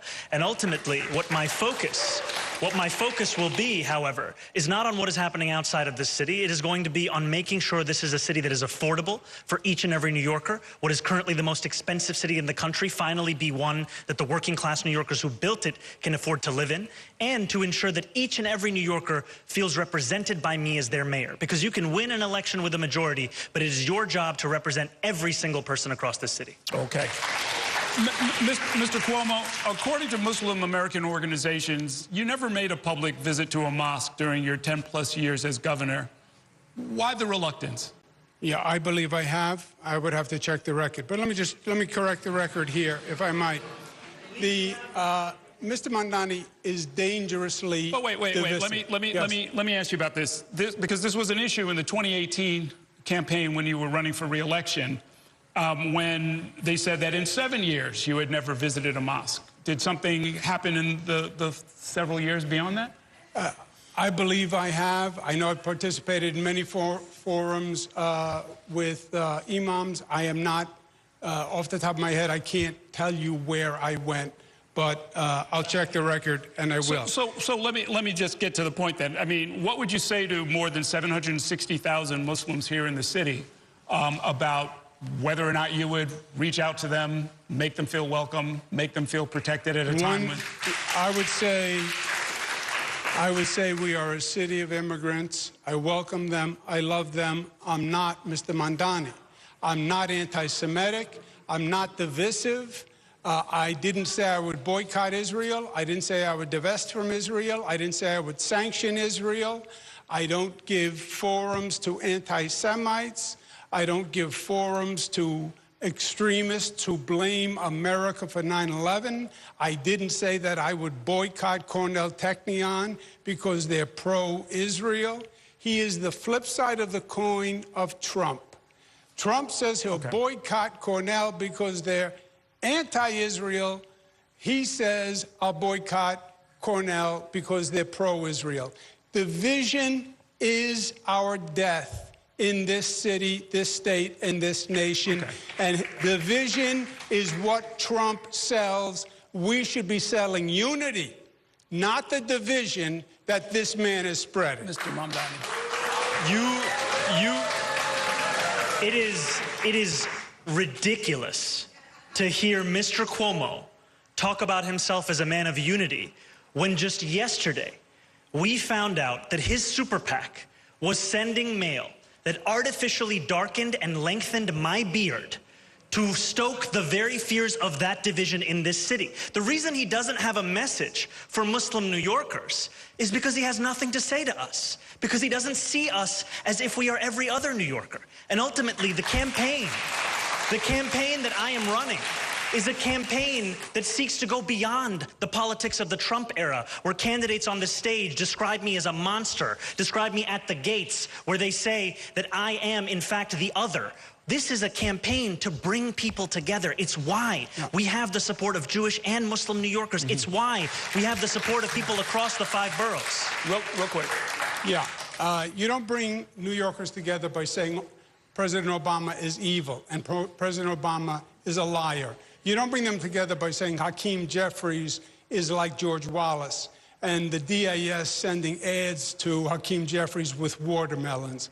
Koch didn't say what you said he said. He said, anyone who threatens Israel, I would never support. Okay. That's what Koch says, and that's you. We're going to bring in the other candidates. I want you to tell me, and we'll do this 60 seconds and keep it a real 60 seconds. What would you do as far as bringing people together around this particular issue, which has brought people into the streets and caused so much controversy in New York? Errol, all New Yorkers deserve to feel safe, no matter who they are. As City Council Speaker, I have allocated millions of dollars to combat anti-Semitism. As mayor, I will fully fund to protect all New Yorkers, something that our current mayor has not done. We're going to fully fund the Commission on Human Rights to make sure that we are taking care of all of the citizens of the city of New York. Right now, that commission is significantly understaffed. 20% of their headcount is lacking. And as mayor, I'm going to make sure that that head count is appropriate and that we are truly looking forward to unifying this city. Anti-Semitism has grown and it is at its peak in New York City. That is unacceptable. It should be unacceptable to everyone on this stage, and it is something that as mayor, we are going to unify this city once and for all and treating everyone as equals. Mr. Lander.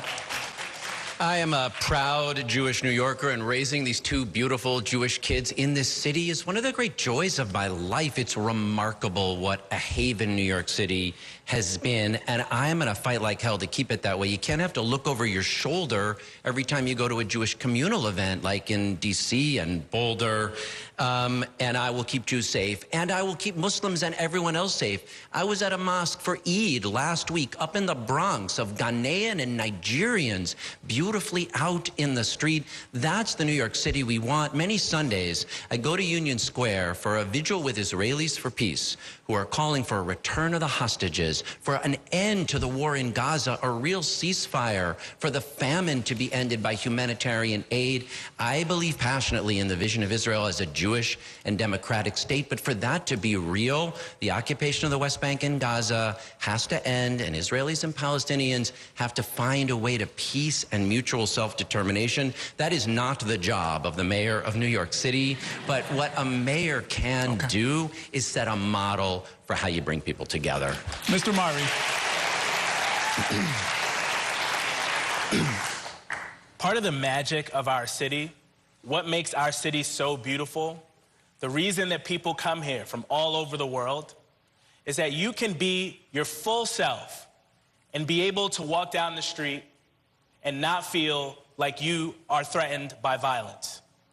You can live out your entire being, pray to who you want to pray to, go to whatever religious setting you want to, and you should have the protection of this city.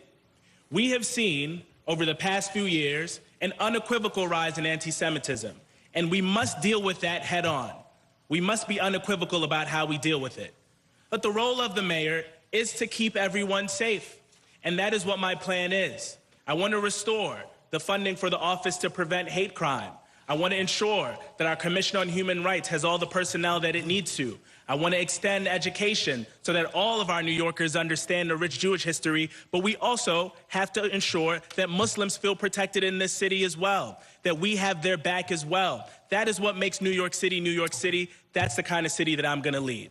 Okay. Mr. Stringer. Well, let me be very clear. I am not confused about what I believe in or who I am. I am a Zionist. I believe in the Jewish state of Israel. I'm against BDS. It's anti-Semitic. And my wife works at the Jewish Museum, Jewish Heritage Museum, which is a living memorial to the Holocaust. So when I found, as we all did, the horror of what happened in Washington, the Jewish Museum, I really thought about my wife going to work and coming home. And I thought about my Jewish kids, two kids who, one just bar mitzvahed, and I worry about them. And as mayor, I'm going to protect the Jewish community. But here's what a mayor really has to do. We've got to go back to what I used to do when I was controller and borough president. When the Muslim community called me and said, we've had people killed outside our mosque. We need you to be there to support us. I was there. When people were being slurred Muslims because of 9/11, and prejudice was happening all over the city, as one of the highest-ranking Jewish officials, I was there. When we needed to bring halal food into the public school system, I brought the Muslim community and the Jewish community together in the controller's office. It was a UN moment, and we brought the city together. That's what a mayor has to do. Okay. Mr. Tilson. Yeah. I want to be the mayor who ends the chaos, not globalize the intifada. I'm part of New York's Jewish community through my wife and 3 daughters. We've been members of Central Synagogue for 25 years, and I can tell you, New Yorkers, Jewish New Yorkers don't feel safe. In the audience today are 2 Columbia University students, both Jewish, David and Maya. They have had their education disrupted, have been harassed, cursed at. David's twin brother, also at Columbia, was punched in the face by one of these mobs. And I hold the people inciting these mobs, the leaders, yes, Zohran Mamdani, partly responsible for this. And when you use words like accusing the only... When you use words referring to the only Jewish state in the world, like genocide and apartheid, when you call for divestment and all, that is inciting these mobs. And he says shared sense of humanity and all these nice-sounding words, but he has a double standard, because if you search his Twitter feed, 15,000 tweets, Sudan, Pakistan, Saudi Arabia don't appear, yet the word Israel appears more than 50 times, the word genocide appears more than 26 times. So that tells you where his heart is. Okay. Briefly, I am being smeared for echoing the same words as Israeli historians Amos Goldberg and Daniel Blattman. I am being mischaracterized on the stage for echoing the same words of a former Israeli Prime Minister, Ehud Olmert, who said recently, "What we are doing in Gaza is a war of devastation. It is indiscriminate, limitless, cruel, and criminal killing of civilians." I say these things because far too often we take what can be a place of disagreement and instead start to broach beyond that. And these kinds of characterizations, they are part and parcel of what leads to the dehumanization in our city, which is why an elected official in our own city has called for me to be deported. It cannot be disentangled from what's going on right now. Okay. Thank you, candidate. Thank you. This next question is about education. As mayor, you would be leading the largest public school system in the country with more than 900,000 students, all with differing needs. Mr. Tilson, you made education your campaign's focus, one of its focuses, and have been critical of the current performance of the city's public school system. One of the new challenges the next mayor will face is a new requirement to limit the number of students in a class. How would your administration handle this class size bill? I oppose this class size mandate. It's going to balloon the already $40 billion budget by about $1.6 billion a year. And this has been tried around the country, and it is one of the least effective ways. It does not move the needle on student achievement, because while, of course, all of us want smaller class sizes, everything being equal, in fact, that benefit is offset by the requirement to suddenly hire thousands of teachers who are less experienced and less qualified than existing teachers. And so the benefit from lower class size is offset by less experienced, less qualified teachers.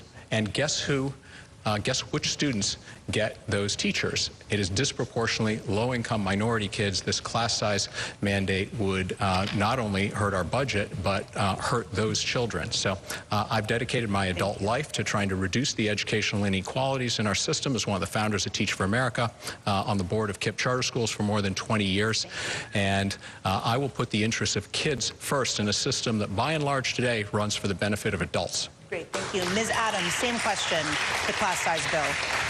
How you would handle as mayor the class size bill? Yeah, thank you very much. No matter how we feel about the class size mandate, it is the mandate. So it is something that we have to follow. I too believe that, you know, as one coming from Southeast Queens, I was education chairperson of my community board, and I can tell you that I walked into many a classroom over the past 15 years or so and have seen the effects of too many students crammed in one classroom. So that is a mandate. It is a mandate for a reason. What we need to look at, though, is the allocation of funds within the DOE. The DOE has the largest budget within New York City of all agencies, and we need to take a look at that money, and we need to make sure that our children are the recipients of the resources within the DOE. Sometimes there are contracts, there are other things going towards the DOE, creating that inflated budget, but we have to make sure that our children are truly the recipients of that massive DOE budget. Thank you. Mr. Myrie, same question. So as many of you probably already know, I'm a proud public school kid, went to PS 161 in Crown Heights. They are the crown jewel of this city. I would not be here without it. I think it's really important that we invest in our schools. The reduction of class sizes was something I was proud to vote for in the state legislature, because we know, and the data tells us, that smaller class sizes have better outcomes for the students and for the teachers. But I'd also like to see some more investments in our mental health for our students. We have not appreciated what has happened over COVID-19, the learning loss that is going to have impacts for many years to come. We have to support our students. We have to support our providers. And in addition to that, Y'all know what I'm going to say. One after school for all. Every kid in this city, from kindergarten all the way through 12th grade. We need it, and we need it now. That is what I'm going to do as the next mayor. Thank you. And this is another education issue. This question will be for you, Mr. Mamdani. What's one thing you would do to improve education for students with significant or complex abilities who can't be served by their neighborhood schools? No, I think first and foremost, we need to ensure that they also have high-quality tutoring, which we have seen some steps towards. Part of this also comes back to the ability to attract and retain teachers across the DOE. And currently what we're seeing is that on this discussion of class size mandate, we would need to hire, estimates say, close to 10,000 teachers. When we're talking about paraprofessionals, we have so many vacant positions because these positions simply do not pay enough. I support legislation in the council 1261, which would create a recurring annual bonus so that we can actually fill those positions. Because ultimately, what every child and what every parent of that child deserves is the same high-quality, excellent public education. And we need to ensure that every single dollar we spend is a dollar that goes towards that. Because as some of my fellow candidates have said, there is too much money in the DOE that is currently being spent on consulting and contracts that are duplicative, that are not standardized, and that could actually be redirected back into the classroom to ensure that every single child is receiving that education. Thank you. Mr. Stringer, the same question. Well, I'm the candidate on this stage who has real skin in the game. I have 2 kids in middle school right now, and I see what overcrowded classrooms mean to them and to their friends. And so the bottom line is, if you want quality education, you got to have smaller class sizes. And I have to tell you, you go to parent-teacher night and you talk to the teachers, they know about every child. They know about our kids and all the kids. They do an amazing job, but you know what? 40% of them are leaving after 5 years because we're not retaining them. We're not training them. We're not uplifting them. Tier 6 that Andrew Cuomo did was the death knell for them leaving. I was somebody who believed as controller that managing their pensions actually kept them in the system, and I did that well. But in terms of what I audited at DOE, it is a cesspool. Contracts, secret deals, pay to play. We're going to upend that when I'm mayor. I know where the bodies are buried there. I've been waiting to do this for a long time. But education is the lifeblood of this city. And we need to give parents the resources they need because every kid has something. Every kid needs a little extra. And the kids with parents who have resources, they get it. But the kids who don't struggle. And I want to stop that and end that. Thank you. Continuing on with education for Mr. Cuomo. Over the last decade, the expansion of free pre-K and 3K has been used by hundreds of thousands of New York families. But there have been issues with implementation and even critics who say other educational initiatives should be prioritized. What would be your administration's commitment to these programs? Well, we pioneered pre-K on the state side, and we're very proud of it. The more we can do, the better. But let's be realistic about education. We all agree, and you've heard many good ideas here, we want more paraprofessionals, more teacher centers, more after-school care, smaller class size. But we also have a terrible fiscal problem, and this is before the Trump tsunami. So if the state is going to mandate a smaller class size, and we can say, let's agree it's a good idea, the state has to pay for a smaller class size. Otherwise, we're just going to be savaging other parts of the budget. And part of the mayor's job is to advocate for New York City and to have state legislators say, we think it's a great idea, here's the mandate, you must do it, but we're not going to fund it is disingenuous. There's an old expression, passing the buck without passing the bucks. Yes, smaller class size. Please help us fund it so we don't savage other parts of education. Thank you. Mr. Lander. My mom is here, who's a lifelong public elementary school guidance counselor, and both my kids are pre-K to 12 New York City public school students. The New York Times opinion panel today specifically praised my education track record, and what's needed is clarity that lower class size, that better student-teacher ratios are good, and a way to get it done. Andrew is actually right that more money is needed from the state, and I've documented how much as controller. and said, here's how we're going to go about doing it. We should start in those schools that are low income and highly kids of color and get class size done there. We should do collaborative team teaching, especially to make sure we can provide extra services for students with special needs. There are some amazing models of school mergers like Brooklyn 305 United. The next mayor can reduce class size and dramatically improve schooling for all our kids. Thank you all so much. I want to ask a different kind of public safety question. Mr. Stringer, you go first in this round.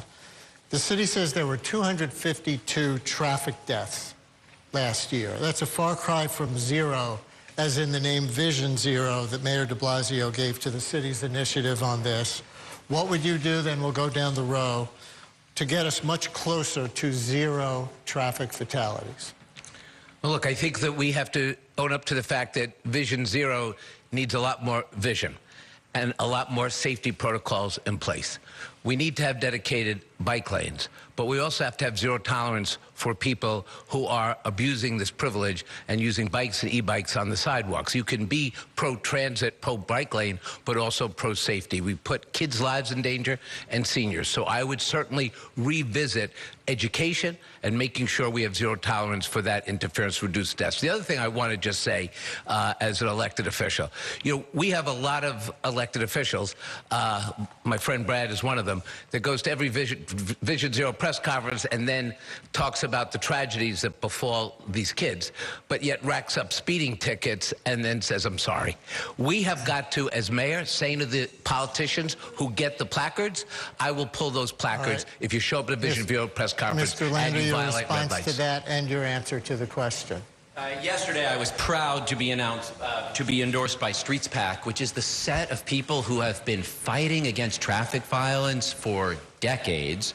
You know, I haven't gotten a speeding ticket in 4 years. That's so good. Scott Stringer can talk all he wants. But what I will do, this is my time, Scott. What I will do is re-implement. I passed as a city council member the Reckless Driver Accountability Act, which looked at those folks who are the most reckless drivers, the most speed violations, the most red light violations, and you on the list. And would impound their car unless they actually started to improve. Eric Adams let it expire, even though there's good evidence it was working. I'll expand it to make sure it's in all of our traffic courts, get it back in place. Vision Zero we can have in New York City, zero traffic deaths. That's infrastructure improvements on our streets, and that's holding reckless drivers accountable. Mr. Mamdani, I'll add another wrinkle from a listener to my show who submitted this question on pedestrian safety. Mopeds, e-bikes, and scooters are out of control and pose a danger, but what specifically can be done to get them to obey traffic laws? So what would your response to the original question and that listener be? All in 1 minute. Yes, sir. Okay. Well, first of all, thank you, Elizabeth, for the question, if you are listening right now. I'll take that first. You know, the key thing here is we have to understand that so many of the violations of our laws as pertaining to our streetscape are also violations that are the natural result of an economic model of these food delivery apps. When we're talking about so many of the delivery workers, the orders that they have to deliver within a time frame, there is no way for them to be able to obey the laws of the road. And one of those apps is DoorDash. DoorDash has given Andrew Cuomo's super PAC $1 million. That is why when you get those mailers that are lying about me, you see the top 3 donors at the bottom, one of them is DoorDash. The reason they give that money is because they want to influence labor and street safety regulations. They want to ensure they can continue to operate with impunity. I'm going to ensure we come back to a streetscape that is actually one of coherence and order, and we're going to do that by taking on those apps. To your original question, what we need to do is finally fulfill the streets master plan. We are so many miles behind the building of bus lanes and protected bike lanes. Those are critical, not just for safety, but also to ensure that we are finally following the law, which is something that Andrew Cuomo would find to be just guidance, not a requirement. Mr. Cuomo, your turn. Yeah. I think Mr. Mamdani starts with the assumption that if you receive money from someone, then you will do what they want. That may work for him, but I'm not for rent and I'm not for sale. So we wonder who's funding DSA and who's funding his BDS movement. On the specific question... Campaign Finance Board, and you can see all the donations. Yeah. On the specific question, if I could do it again, I passed the law on e-bikes in Albany. Legislature passed it also, but I signed it. We left it up to local regulation. That was a mistake, because here in New York City, the local regulation has been slow. The bikes are moving too quickly. It's mayhem. Too many people are getting hurt. I would have the apps responsible to license the bike, and they have the responsibility for tickets that are issued to that bike. It's their financial liability. They police it. I would reduce the speed limit down to 15 miles per hour, period. Because if you're riding a city bike, you are as much a subject of the speeding e-bike as anybody else. Thank you. Ms. Adams. Yes. The thing that no one is speaking about, when you're looking at planning, there is a city agency that is responsible for that. They are called the DOT. So, you know, as leader of the city council, we have been in oversight with the DOT many, many, many times. And as one of my colleagues mentioned, they are not in compliance with the streets master plan. The agency entrusted by the mayor of the city of New York is not in compliance. And we have had hearing after hearing after hearing. The bottom line is that DOT needs some tweaking in order for us to get this right. So my commissioner as mayor would be one that is able to handle the work put before him or her to do the work that the Department of Transportation is mandated to do for the people of the city of New York. They wanted the responsibility to keep New Yorkers safe, and as mayor, it would be my responsibility to make sure that they are in compliance. We have Mr. Myrie and Mr. Tilson yet to go in this round. Mr. Myrie. Thank you. Look, I am in relatively good shape. I'm on my feet a lot. I'm a pedestrian, but I have had to dodge out of the way of an e-bike or a moped. And if you are an older adult, that is a really scary prospect. So without question, there has to be regulation, but the demand is created by us. And the apps that are making many, many, many times over on that demand should have some responsibility and accountability to ensure that things are safe. As you have heard, we are out of compliance with the law. There are new categories of vehicles on our streets that need to be regulated, and our streets master plan must be implemented. I want to ensure that we have protected bike lanes and that we have more bus lanes, but I was proud in Albany to vote for a super speeder bill because we have too many reckless drivers on the road who have done and demonstrated that they don't belong on the road. We're coming to the end of the debate. Mr. Tilson, briefly. Yes, I was almost death number 253 last year. I was hit on my bike crossing Park Avenue, and so I ride my bike almost every day in the city.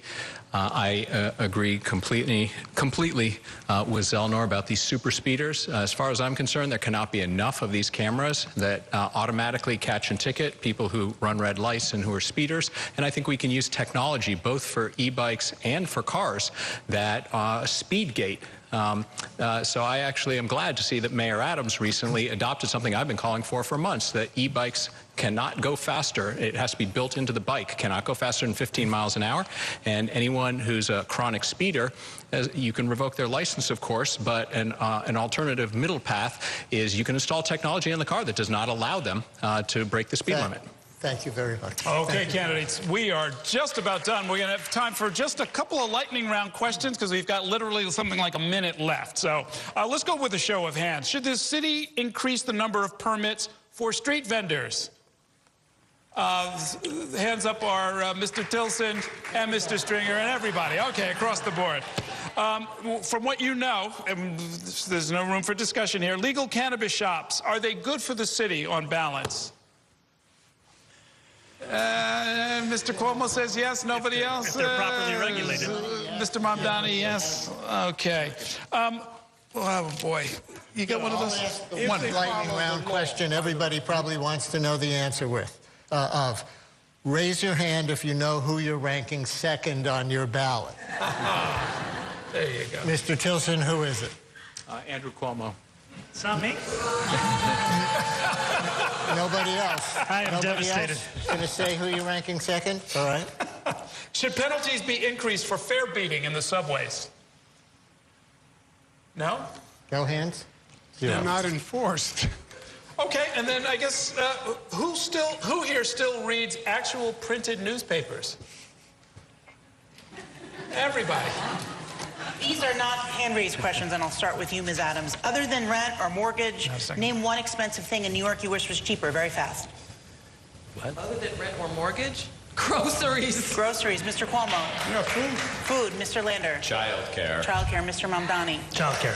Mr. Myrie. Childcare. Mr. Stringer. 100% childcare. Mr. Tilson. Groceries. And starting with Mr. Tilson, name a politician you have a good relationship with, quickly. Cory Booker. Cory Booker, Mr. Stringer. Mostly everyone on stage. Mr. Myrie. Majority Leader Andrea Stewart-Cousins. Mr. Mamdani. Congresswoman Alexandria Ocasio-Cortez, who I'm proud to be endorsed by. Mr. Lander. State Senator Liz Kruger. Mr. Cuomo. Yep. Mike Bloomberg, David Patterson, thank you for the endorsement. Ms. Adams. Attorney General Tish James. Okay. That is going to do it for this debate. I want to thank the candidates and our partners and all of you at home for watching. If you missed any part of this debate, you can see it in its entirety at NY1.com and the Spectrum News YouTube account. That's where you can also find our other primary debates. Remember, early voting begins this Saturday. Primary day is on June 24th. Thank you for watching and listening, and have a great evening.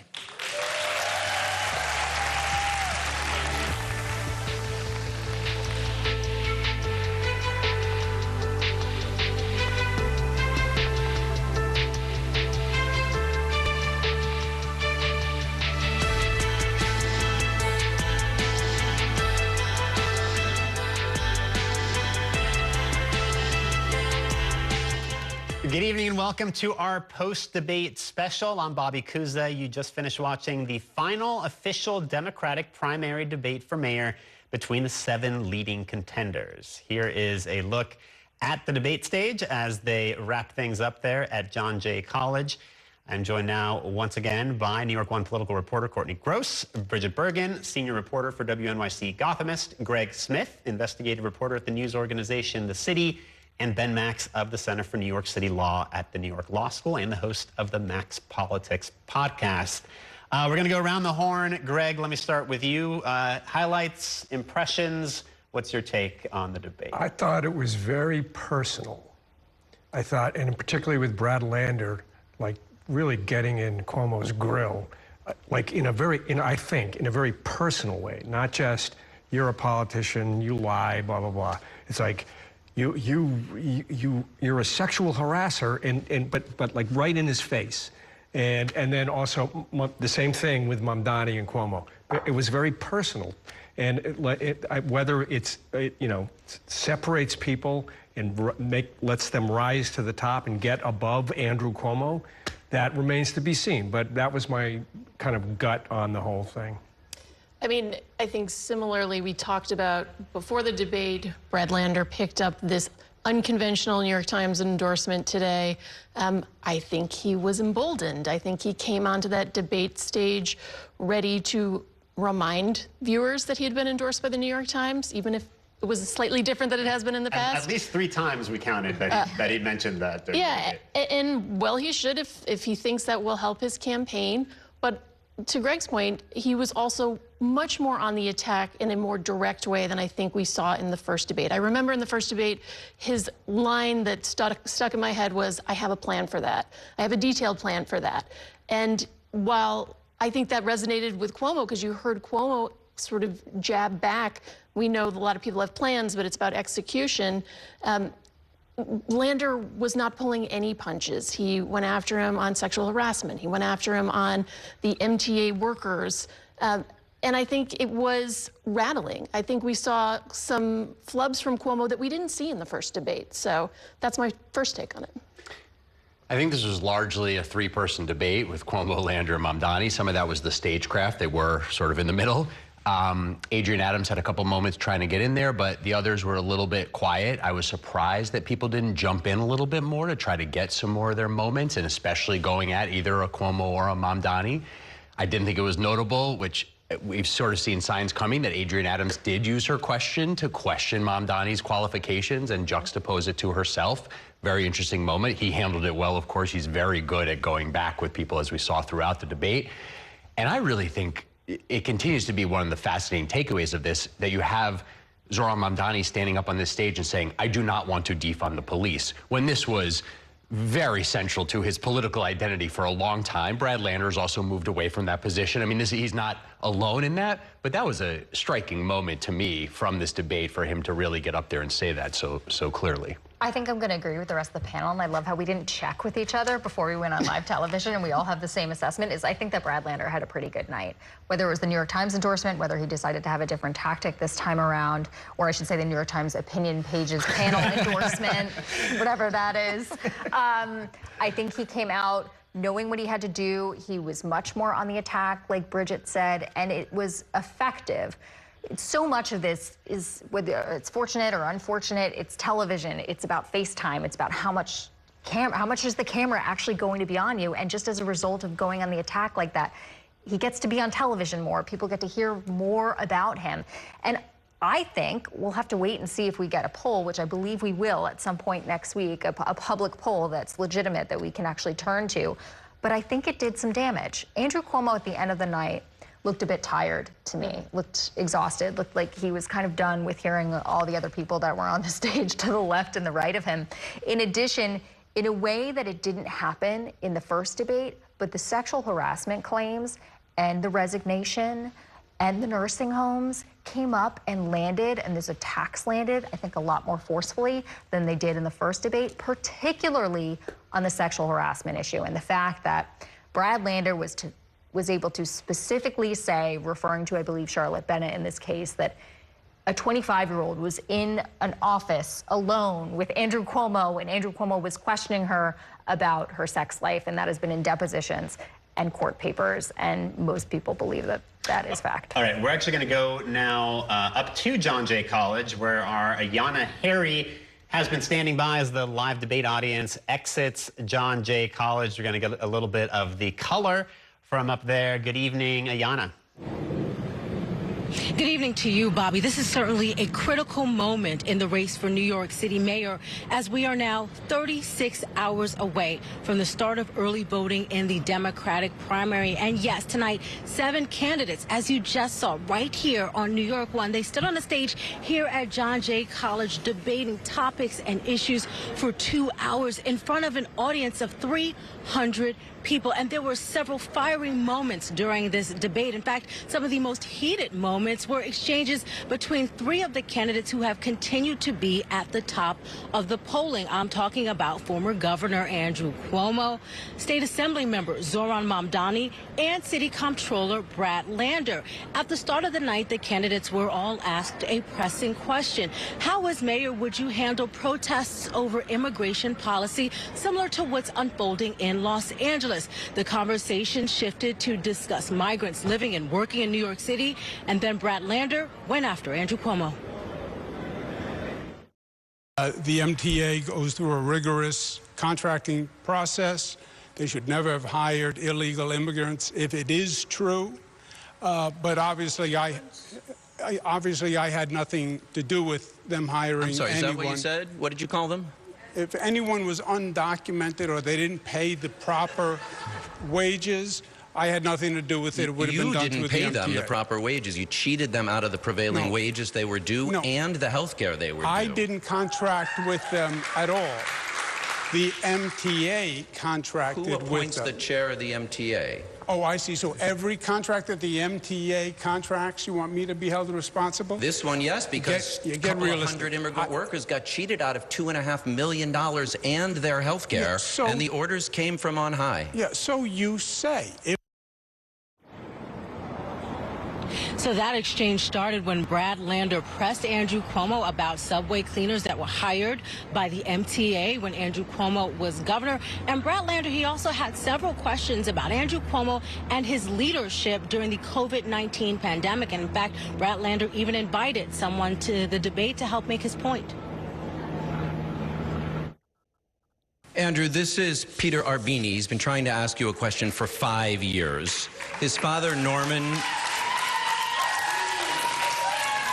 His father, Norman, died because of your disastrous order sending people with COVID into nursing homes. Then, as you admitted this week, you personally altered the state health department report to undercount the death total, to hide the death total, and then evaded and lied to these families for 5 years. So tonight, will you finally apologize to Peter and other grieving New Yorkers, or will you just keep...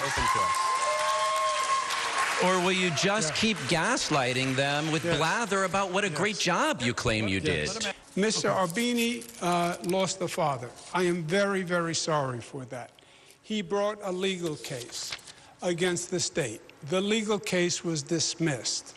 When you look at the papers on the case, there was no COVID-positive person sent from a hospital to the nursing home while Mr. Arbini was in the nursing home. So it is factually impossible, Brad, that he got COVID from someone coming from a hospital.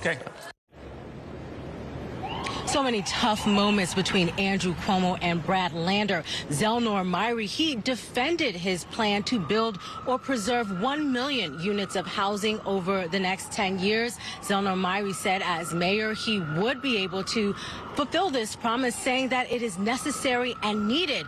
And all of the candidates on the stage, they were asked where they stand on a rent freeze for the city's approximately 1 million residents currently living in rent-stabilized apartments. Take a listen.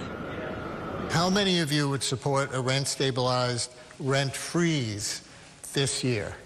Hands up if you do. Okay, the ones whose hands are up are Stringer, Myrie, Mamdani, and Lander. Not up. State the question, please. Would you support your donors who gave you $2.5 million to freeze the rent? In the rent stabilization system this year, a rent freeze this year? Yes or no, Mr. Cuomo? Would I vote for a rent freeze this year? Yes.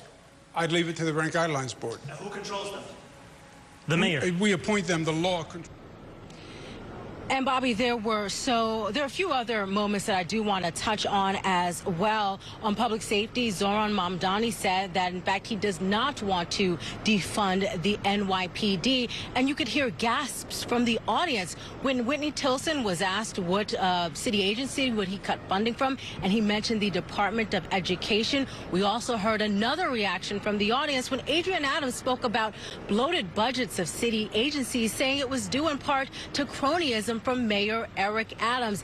And there was a moment where we actually saw all of the candidates agree and have the same answer to one question. Every single candidate said they did not see a way in which the Rikers Island jail complex could logistically be closed by 2027, Bobby. All right, Ayanna Harry standing by outside of John Jay College. We're now going to go inside of John Jay College. We have our very own anchor, Errol Lewis, standing by. Errol, we all have our own takeaways from the debate. We were watching from the comfort of the New York One studios, but you were there on stage just a few feet away from the candidates. How did it feel out there? What were your impressions from the 2-hour-long debate? Hey, Bobby. The debate itself was somewhat contentious. We knew it was going to get that way. I was a little surprised that it took as long as it did, frankly. So we got through a couple of questions, and then they sort of started sniping at each other a little bit, and then, you know, kind of sniping a little bit more. There were a number of candidates who had these kind of set pieces, referring to people in the audience and otherwise, you know, sort of trying to really hammer home their points in an unusual way, strictly speaking, within the rules, but certainly not within the spirit of the rules, where we wanted them to talk to each other and not start bringing in a lot of extraneous stuff. But I thought it went fine. The audience got into it a little bit, I think just about the right amount. There was a little bit of excess, but nothing that could stop the flow of the debate. So we got through most of the questions that we thought we really needed to ask. And, you know, before any viewers start sounding off, we, of course, made some choices about what we were not going to talk about. And there were, of course, a lot of important issues. Congestion pricing comes to mind that we didn't spend a whole lot of time on. You have to make choices. And I thought the choices we made really matched what the candidates wanted to talk about. So to that extent, I thought it was a good, successful debate. Yeah, and I mean, even spots where candidates kind of went off script or pivoted from the question that you guys asked in order to attack one of their opponents, I thought were very revealing exchanges. Like you asked Andrew Cuomo about his age and his ability to do the job, and then he kind of turned that into an argument for his own experience and the lack of experience of Zohran Mamdani. And then similarly, when you guys asked Zohran Mamdani about Israel, then it became a back and forth between him and Cuomo about whether Mamdani was anti-Semitic and whether Cuomo is an Islamophobe. And I thought, you know, we learned a lot from those exchanges, which you guys kind of allowed to play out a little bit. Yeah, you know, that was one, actually, it was one of the few questions that, you know, as you know, Bobby, you've done this enough. You try not to ask too many questions that you don't really know the answer to. But I was genuinely curious to hear what the former governor had to say about serving, you know, 11 years as governor of the state and never going to a mosque. I mean, you know, there's 1.4 million or so, I think is the number of Muslims living in New York State, 760,000 here in the city. Yeah, I was a little surprised, to tell you the truth. All right, and Errol, when we went to the lightning round at the end, we got a lot of agreement on some of those questions you guys asked, including the borough they had spent the least amount of time in, which was Staten Island, almost across the board. What did you think of those responses? And I'm guessing you probably had some good lightning round questions that you had to leave on the cutting room floor. Oh, I'm glad you mentioned that, because I had some waiting here, and I was just waiting. I was waiting for a chance to ask these. The Staten Island, it didn't surprise me. Look, it's a Democratic primary. Let's keep that in mind. It would be different if it was October and they had said, hey, we're all skipping Staten Island. It's the least Democratic, I should say. It is the most Republican of the boroughs, percentage-wise, and you're just not going to find a lot of Democratic votes there, so it's not a good use of time, even if you don't factor in taking the boat or taking the bridge.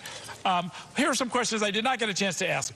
Who is your personal favorite New York City mayor? Here's one. I'm genuinely curious about this one. How much sleep do you get on an average night? A very revealing kind of a question, right? I mean, if somebody says 4 hours, that tells you something about them. If somebody says 8 hours, that tells you something too. And hopefully most people would be somewhere in between. But yeah, we had some good ones. I would tell you more, but I think we're going to need them for some other debates. That's right. All right, Errol, excellent job tonight. We're going to leave you now to go to our own Bernadette Hogan, who is in the spin room at John Jay College. She has some live reaction from the candidates themselves, who just got off the stage a minute ago. I believe Zohran Mamdani is with Bernadette now. Hey, Bernadette. Hey there, Bobby, and that's right. The candidates just walked off the stage, and I have with me now Zohran Mamdani, the 33-year-old youngest candidate in this Democratic primary. And Mamdani, I want to talk to you first about that question. The inexperienced criticism is something that both Andrew Cuomo and a couple other candidates were trying to poke a hole in a lot of your messaging tonight. What did you make of that, and do you think that they were successful? I think that Andrew Cuomo would rather talk about my record than his, because his is a record of cutting Medicaid. It's a record of stealing hundreds of millions of dollars from the MTA. It's a record of hounding the more than 13 women who have come forward to credibly accuse him of sexual harassment. And my record is one that I'm proud of. It's a record where I have fought and won for working-class New Yorkers across the 5 boroughs. And the crowd today was Richard Chow, who was a taxi driver that I organized with over many, many months, who lost his brother to suicide because of the level of debt in that crisis. And together, we won $450 million in debt relief. And tonight was an example of that track record and the willingness of New Yorkers and the desire to turn the page on the experience we've already seen. Now, another point that came up that you continued to correct Andrew Cuomo about is the pronunciation of your name. Now, this also came into multiple questions about his inability or his refusal to visit mosques in his previous years as governor, and then since then. What do you make of all this, and do you think that that was a pointed attack against you, and do you see something beyond that, perhaps?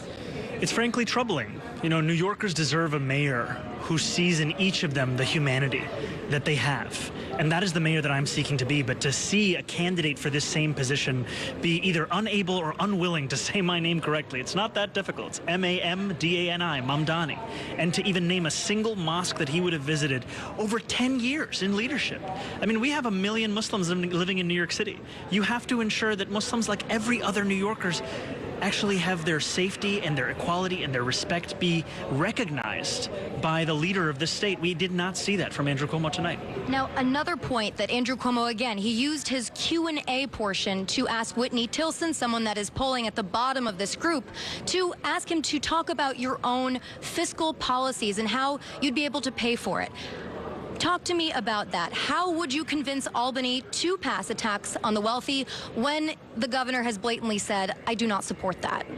You know, I think it was telling that Andrew Cuomo would rather ask Whitney Tilson a question than me. And ultimately, it's a illustration of the fact that he's scared. He's scared of the fact that where he once had a 40-point lead in the final round, that we have now brought that down to 2 points.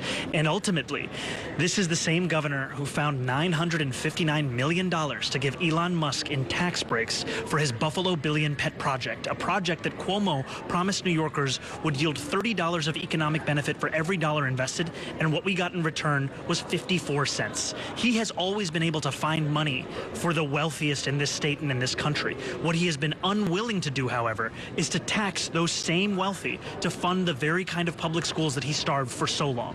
Now, what will you focus on now as early voting is about to start? We have a couple of days, a couple of weeks left until Election Day. What's your plan, and what more do you need to do to build out your base, right? I know you poll very well with young people, very well with those in hippie Brooklyn. How are you going to continue your outreach to Black New Yorkers, to Latino New Yorkers? You know, I think you can see in our polling that our support is rising across the board. We're proud to be the only campaign other than Andrew Cuomo to have cleared double digits with every single ethnic group in this city. And ultimately what we're seeing is that the work we need to do is the work that we've already done. We just have to keep doing it. That means building our 36,000 volunteer team, knocking on nearly 1 million doors, and making clear that the most expensive city in the United States has to become affordable. We're the campaign that's going to do so. All right, thank you so much. We'll leave it at that. And so, Bobby, just going back to you in-house, talking to Zohran Mamdani, someone that has polled consistently in second place behind Andrew Cuomo, and he's going to continue to do outreach. Again, we heard from other candidates tonight. I'm going to send it back to you. All right, Bernadette Hogan at John Jay College, thank you for that report. We are now going to go out to Brooklyn. Our Kelly Mena has been standing by in Flatbush at a watch party hosted by the Campaign Finance Board. Kelly, I think you were able to find some undecided voters earlier in the night. Were you able to get back with them and see whether they had any change of opinion by the end of the night? Bobby, I was able to find them again and get another one who actually switched their final decision. I have them standing right next to me right now. We spoke to Kayla earlier, and this is Andre standing next to her. Kayla, you told us earlier today that you didn't know who you were voting for. After watching that 2-hour debate, what are your thoughts, and what will your slate look like? Well, Kelly, I have a lot of thoughts right now. I definitely have a better idea of what I'm looking for. I will say Adrienne, she impressed me a lot as a Black woman who was poised, confident. Many times she said that she was already doing many of the things that they were asking, and that impressed me a lot. As I mentioned also, I follow AOC. She did talk about Mamdani a lot, and so that is also someone who I have my eyes on, but definitely this has inspired me to research a little bit more, but Adrienne impressed me a lot. And you mentioned AOC has endorsed Zohran Mamdani. Does that naturally want you to put him on your slate and vote for him? It makes me interested, intrigued, but I will say that I'm the kind of person that likes to research a lot more before making a final decision. So that does put him on my radar, but I still want to research a lot more. And what did you think about Cuomo's performance tonight? Would you rank him at all? No, I wouldn't. I was amused by the way that it went. I was amused because a lot of the candidates had a lot to say about him and to bring out about him, and his responses really and truly just proved more to me that he's not someone I would look for. Hey, and Andre, we spoke to you earlier. You said that you're switching what your slate looks like. You're now putting Zelnor Myrie first instead of Zohran Mamdani and putting Zohran Mamdani second. Tell us why you came to that decision after watching the debate. I still like Zohran Mamdani. Is like top. He's a great progressive, but I think the answers that Myrie Zelnor said today was very specific about Black people in particular. That like I took to heart because I feel like black people have not been pushed to the forefront in New York City, and we are the heart of New York City as a majority, especially in Brooklyn. So I just rank him a little bit above Mamdani as right now. Was there any specific answer that stood out for you when it came to Zellner Myrie that you think is the top issue for you going to the voting booth? I think he mentioned childcare a lot, but also he brought up a lot about Prospect Park, which is like one of the best parks out here, and that's like, he's a Caribbean local guy from Flatbush too, so I've always ranked him, but I always thought that as a progressive, Mamdani was better, but he spoke to my heart today, Mr. Zellner, you know, Myrie. Would you ever rate Cuomo on your slate? He's number 5, he's the last one, dead last. Thank you so much. So you heard it right there. Not big fans of Cuomo here, but of Adrian Adams and of Zellner Myrie. Early voting starts on Saturday, so we'll see if tonight's debate performance makes a difference for many of those candidates. Back to you, Bobby. All right, Kelly, thank you so much. I'm going to go back to my panel. It seemed like for the first good chunk of the debate, the sort of central contrast was Cuomo talking about his experience and portraying Mamdani not just as inexperienced, but as dangerously inexperienced. And he kept bringing up this example of Donald Trump in 2020 during the George Floyd protest wanting to send federal troops into cities across the country. And, you know, the way Cuomo tells the story, Trump backed down from sending troops to New York because, you know, he was tough in the face, you know, of Trump's threats, which I don't know, you know, how much truth there is to the way that Cuomo's telling the story. But I mean, that is sort of the central tension. I'll go to you first, Greg, between Mamdani and Cuomo. Is it experience or is it youth? And, you know, what are the virtues of each? I mean, I think we all know what the deal is with that. Andrew was the governor. He was the attorney general.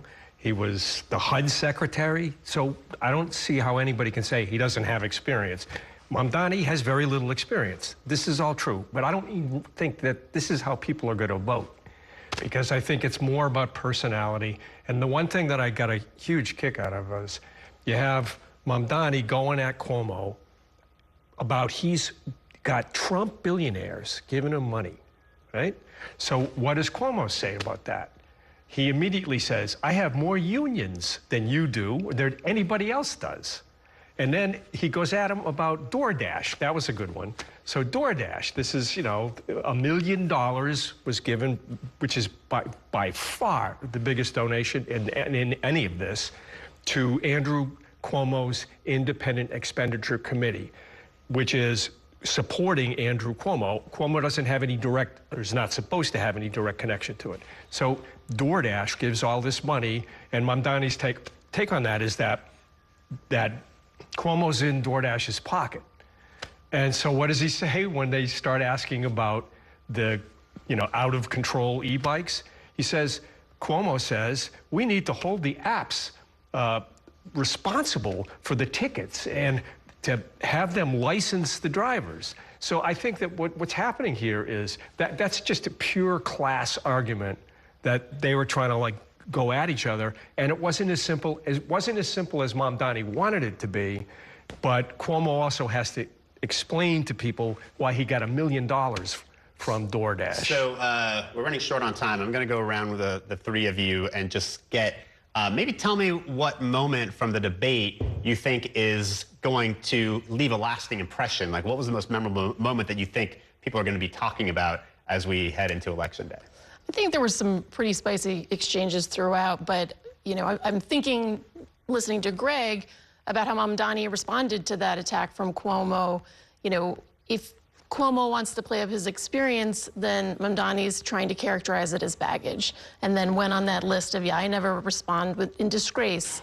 You know, I think it was a pretty effective back and forth between the two of them, but, you know, I do think it's clear that Cuomo brings a whole decades of experience to the table. Ben and Courtney, I was going to give you guys a chance, but we are actually running so short on time, we're going to have to cut off the panel as we head to our next half hour of programming. That's going to do it for tonight's post show. Thank you, everybody at home, for joining us for our coverage of the final Democratic primary debate for mayor. And if you missed any of it, you can watch the debate in full on NY1.com or on the Spectrum News app.